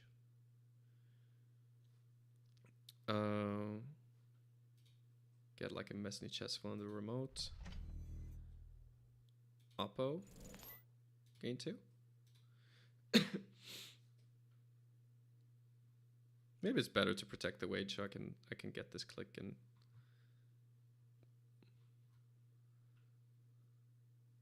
But like if he trashes the wage, I still get the Ares trigger. I still think it's a trap to trash this. Yeah, I don't know about this. Like it's just so expensive. Runner can't keep this up forever, right? Abraham says, no, didn't end up going. Flights were cheap, but total costs were higher than I wanted. The rest of our time in Barcelona was wonderful, though. All right, cool.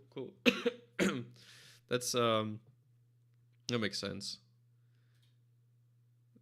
Nice that you had a good time in Barcelona.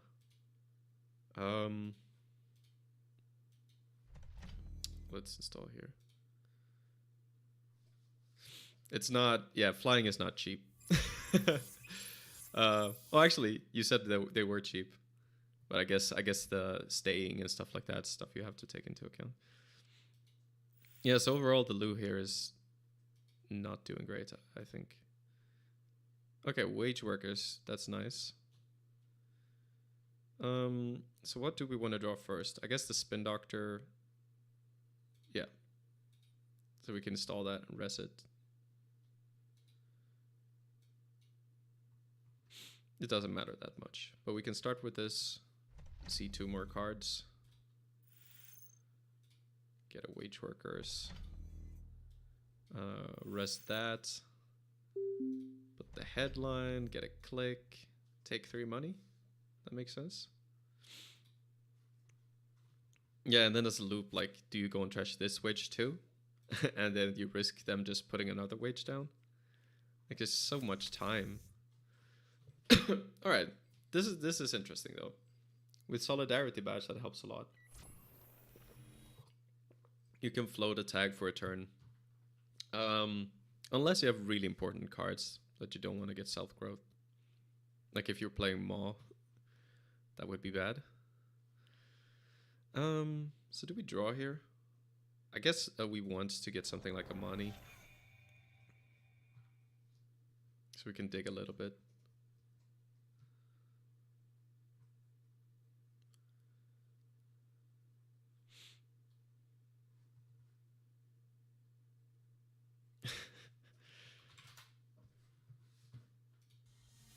Oh, he's conceding. Wow. Yeah, I mean, the Ares just... Yeah.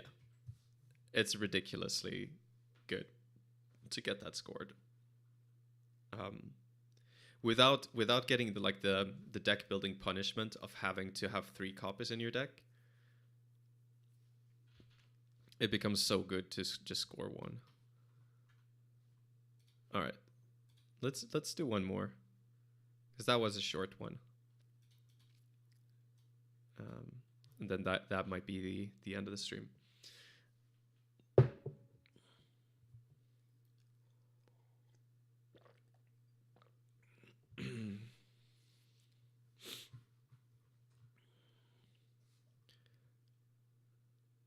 Because yeah, the cold is still kind of hitting me.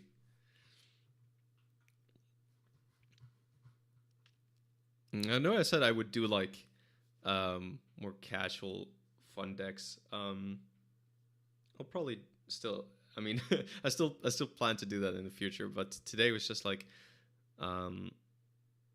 yeah, it made a lot of sense to talk about these, because that was I've been playing a little bit with on my own, and also something that's been cropping up in the meta, these shaper lists.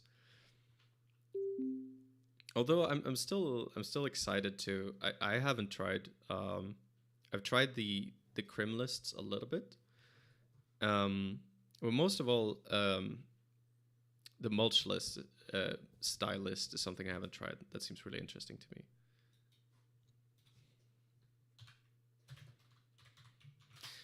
Okay, so Mercury is interesting. I guess we want to usually still ice stuff, because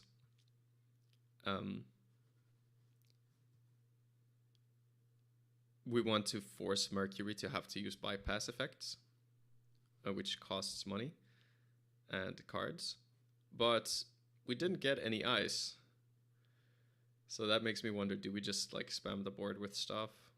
Like what do we actually do here?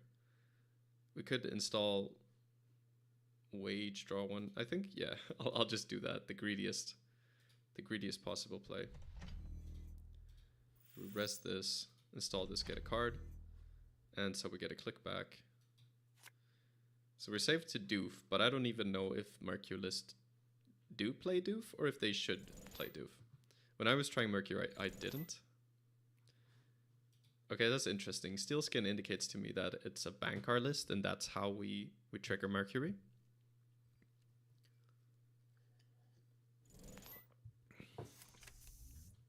Earthrise Hotel, Daily Cast, okay.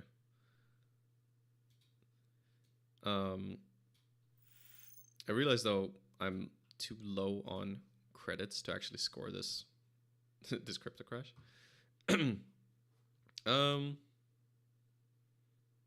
I could keep just putting stuff out, I think.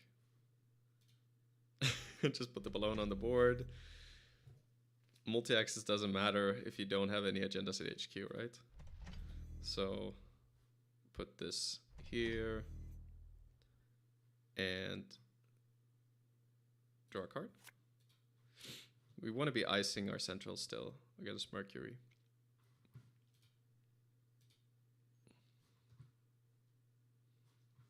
But yeah, I think if this, as Mercury, since you're spending a lot of your influence on being able to bypass, like in this case, spending it on Bankar, spending it on Steel Skin, you don't have the influence for the better draw, like Nuka and Diesel.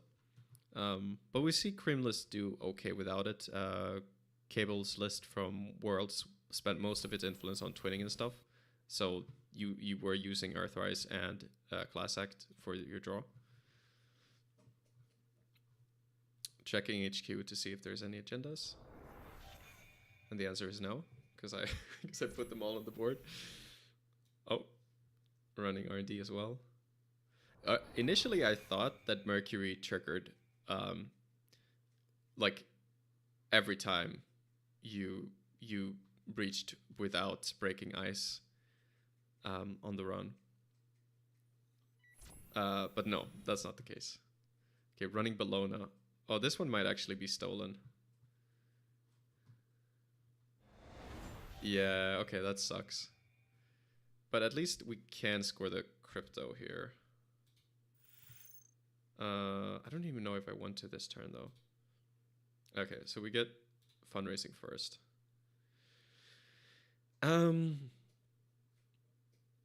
Oh, B1001 is great here.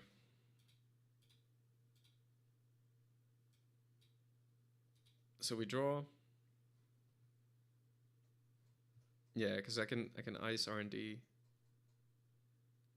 I can play all these and then oppo, and I'm still safe on the remote because VSA makes it so I can use B1001.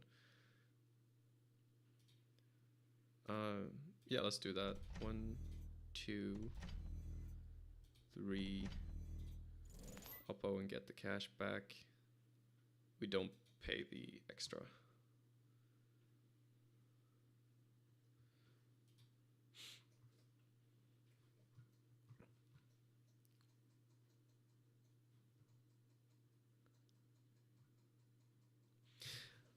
I guess we want... Oh, there is doof. Oh. Although I have this guy, so let's just not have that happen. This is a very neat thing. If they did clear, and then doof, that would have been a nice play.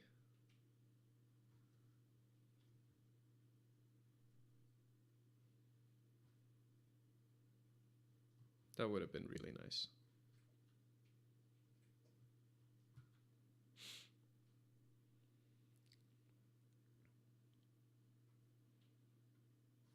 Yeah, it's hard to punish Mercury because they don't commit a lot to the board. Maryland, and we look at 3. Yeah, so these are cards we want. Regolith, Shipment.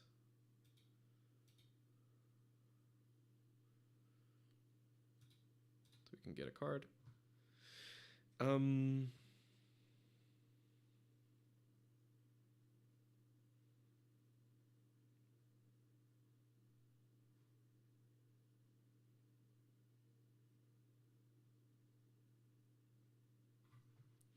Yeah, I think maybe it's a good...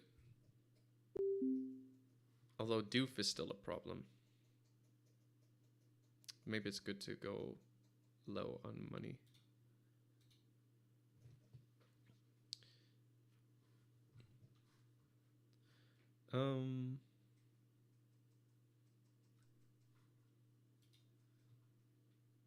Yeah, I guess we can get the regolith rolling. Don't lose to doof immediately.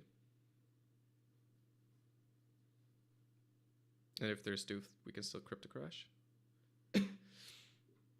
This does leave the crypto crash kind of vulnerable, so maybe this is bad.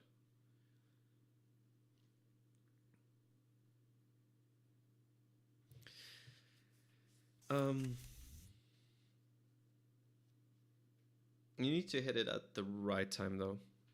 Okay, if they click this down, at least we get like a full value crypto crash, I think. Oh, next turn we can do a combo where we arrange the top cards and then have Marilyn shuffle back the stuff we don't want. Debbie Downtown. I think it's so funny that this card is basically called Debbie Downer. Oh, it's just inside job on R&D. Okay, no need to rest this, I guess.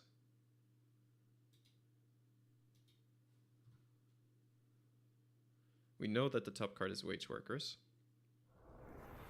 So, really, yeah, we're only worried about what the other card is going to be. Okay, so we can see with fundraising, we don't need the wage workers.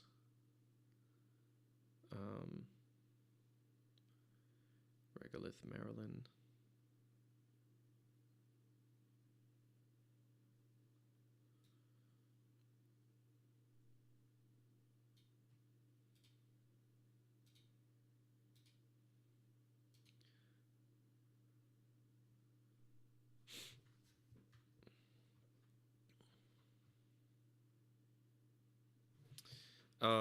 Okay.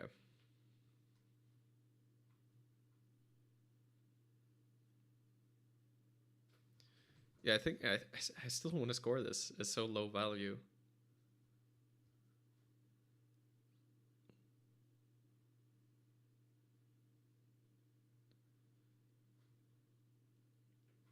What I really want is ice.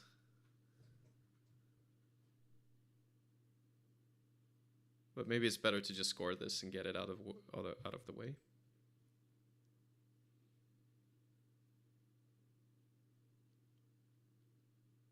Well, it's still safe.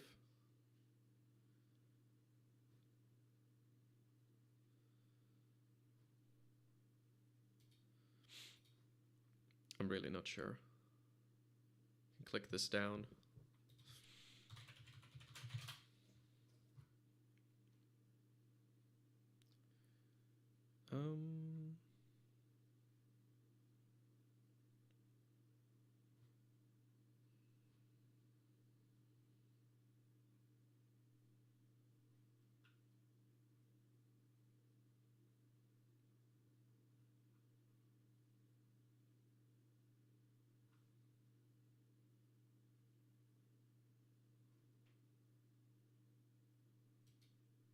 I guess I just score it while I still can.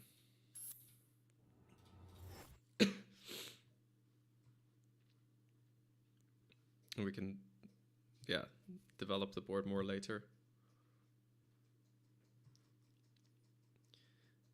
It's really risky losing agenda points here.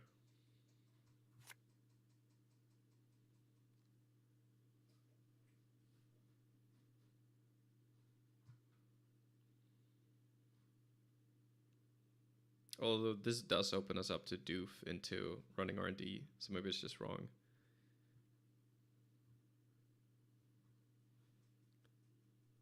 Might have been too zoned in on getting the wage workers click, because you could install the Maryland, the Federal, and just click the regolith one time.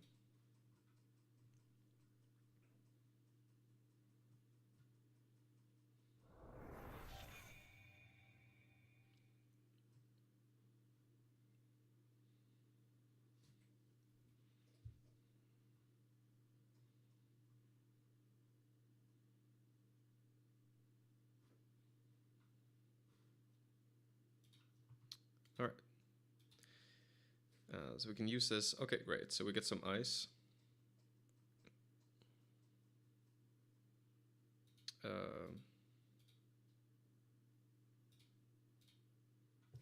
Cool. So we can install like 4 cards.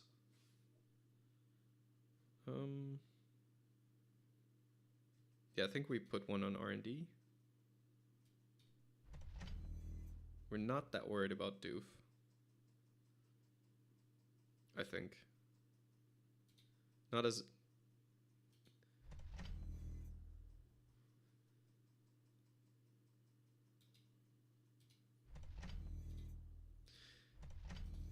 Yeah, I think I should be more worried about getting free accesses on R&D. But now it's really hard to bypass all the ice.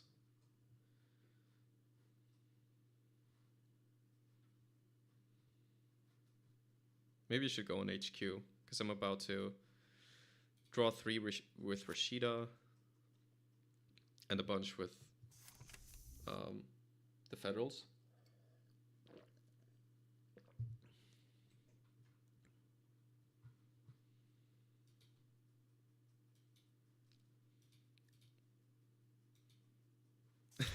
This Mercury looks like it's just like a bunch of high cost resources. Okay, running.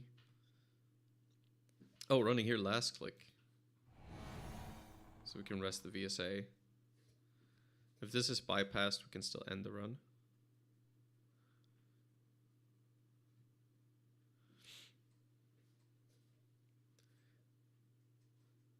So this fires.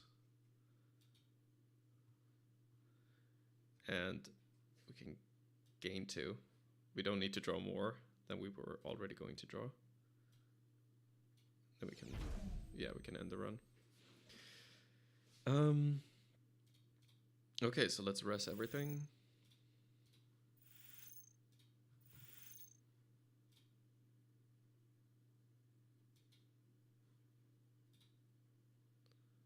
Wow, still no more agendas.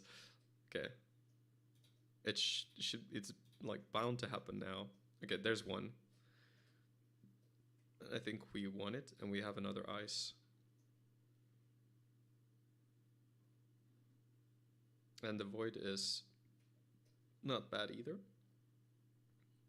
So head... Oh. Yeah, we start over. Spin Doctor on the back.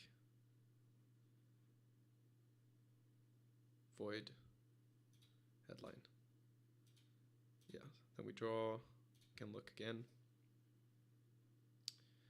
Enhance security. I think we won it right now. We just want to get the headline scored, so we don't draw any extra cards.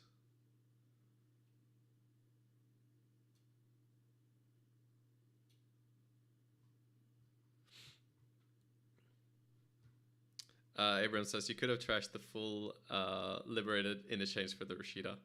You know what? That's a really good point. I'm not exactly on point today. I'm still a bit sick, so like my plays all day have been like subpar, but it's all right. Yeah, that would have been a lot better. Or actually, yeah, not only that, I could have trashed the logic bomb too, and maybe Debbie. I don't know if you want to trash her, but you're totally right. 1, 2, 3, and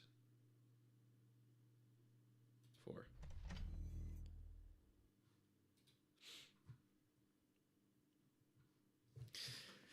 So that was definitely a mistake.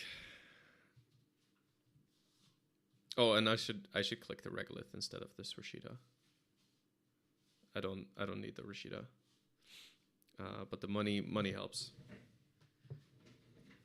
In case there's, well, actually there's not a lot of ways he can get in here, if any. Even if there's doof,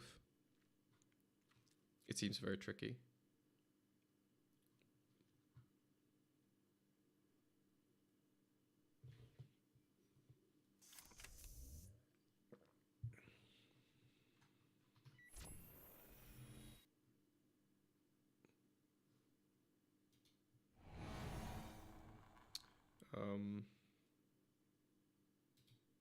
Yeah, we just take the money back.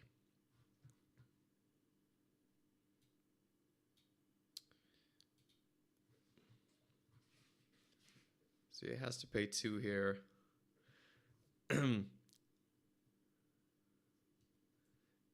Yeah, so question is, how do we handle this?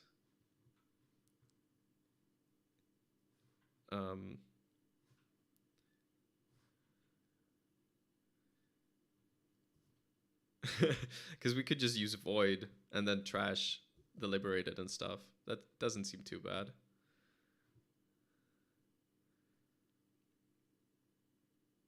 But actually the headland gives a tag as well, and then we could trash the liberated still. So I think, yeah, I think we just use this guy. All right. Yeah, let's use the Rashida. The Federals.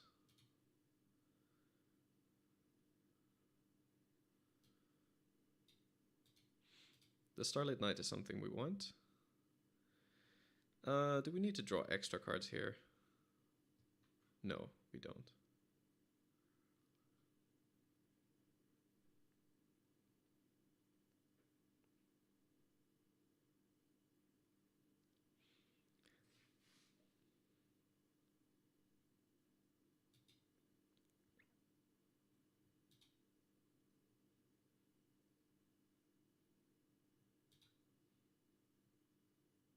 Yeah, it's still the same. No need to look again. Okay.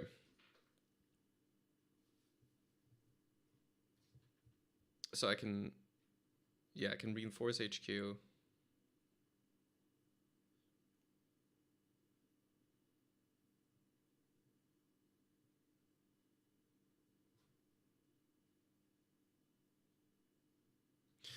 I mean, that wasn't really the idea.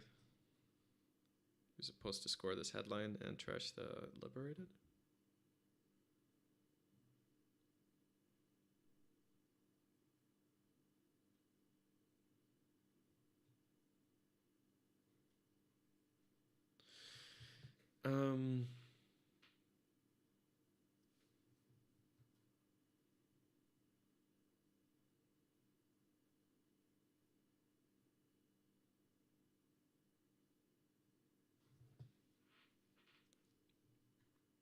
Can just shuffle the agendas back.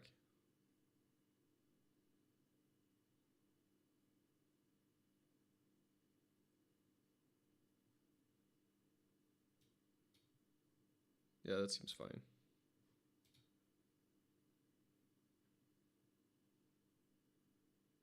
Now let's just go with the original plan.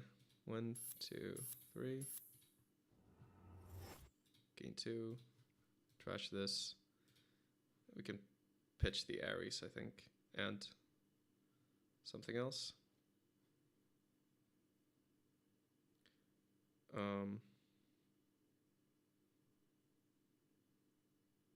This guy. You might not check archives, and then we can shuffle it back with Spin Doctor. I think losing that one is not that big of a deal.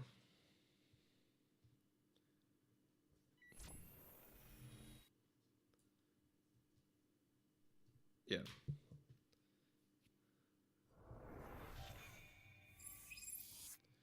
Okay, so now I think we can kind of just jam the Bologna. Let's see. Maryland, Federal. Yeah. So Maryland we don't care. Rashida we care. So if we get Bologna here, yeah, we don't need to draw more. We can just, yeah, we can just jam Bologna.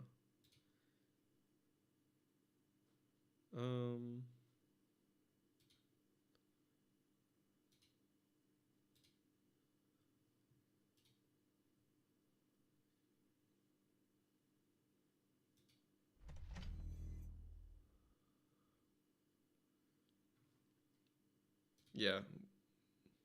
I guess I can just ISHQ in case of doof. Well, that shouldn't even work.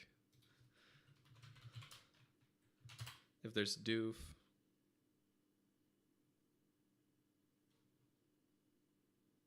No, I guess doof can make it so I don't have enough money to score.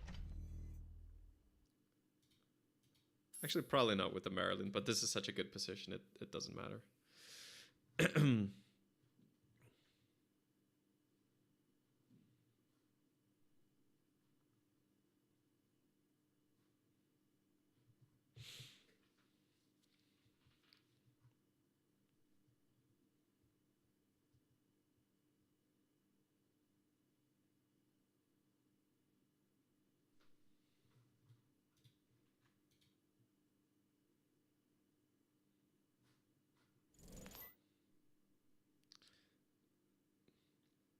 So pinhole to get rid of the void, presumably.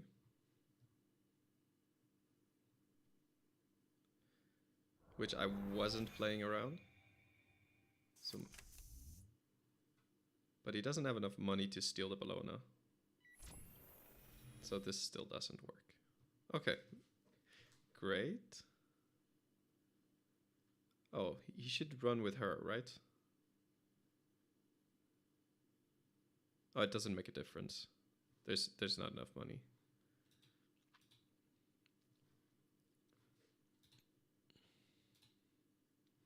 Yeah, because you have to pay 3.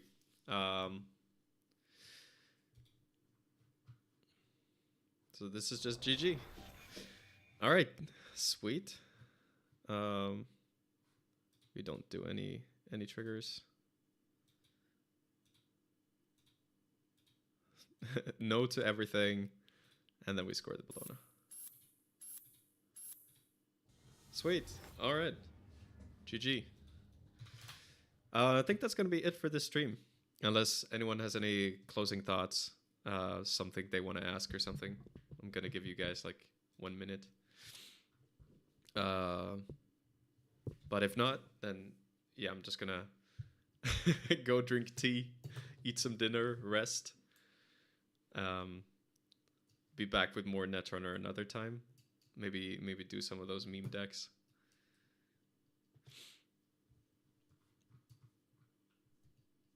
Yeah, I might do a longer one if I wasn't like sick. Because I get tired and I feel like I can't calculate any lines.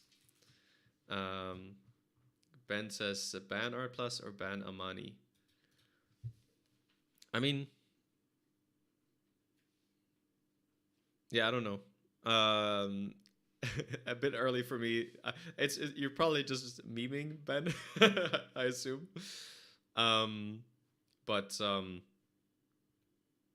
yeah, I haven't tested enough against R plus to see if it's like busted or anything. The Oppo thing does seem a bit busted. I would assume they wouldn't ban Oppo, especially because it's a new card. You could definitely make it like super non-abusable by banning R plus, but that also seems a bit heavy-handed. Anyway, I don't know. Yeah, Ben is memeing. That makes sense. It's hard to gauge how serious people are in text. Ben says Oppo is better than HHN. I disagree, but when you it just depends on the context, I guess. But yeah, Oppo like just enables you to punish for smaller things. Like you before, it's like you get punished by HHN if you have too few credits. Now it's like you get punished regardless as long as you trashed something. So yeah, I can see what you're saying. The fact that you can force those tags, because R plus, like you can force the HHN tags before. Abraham says thanks for streaming. Would love to play sometime. Thank you for watching. It was great meeting you in Barcelona. And yeah, I'm sure we can jam a few games sometime. All right, well, thanks everybody for watching. Yeah, I'm a I'm a head out. Take care of myself. See you next time. Bye bye.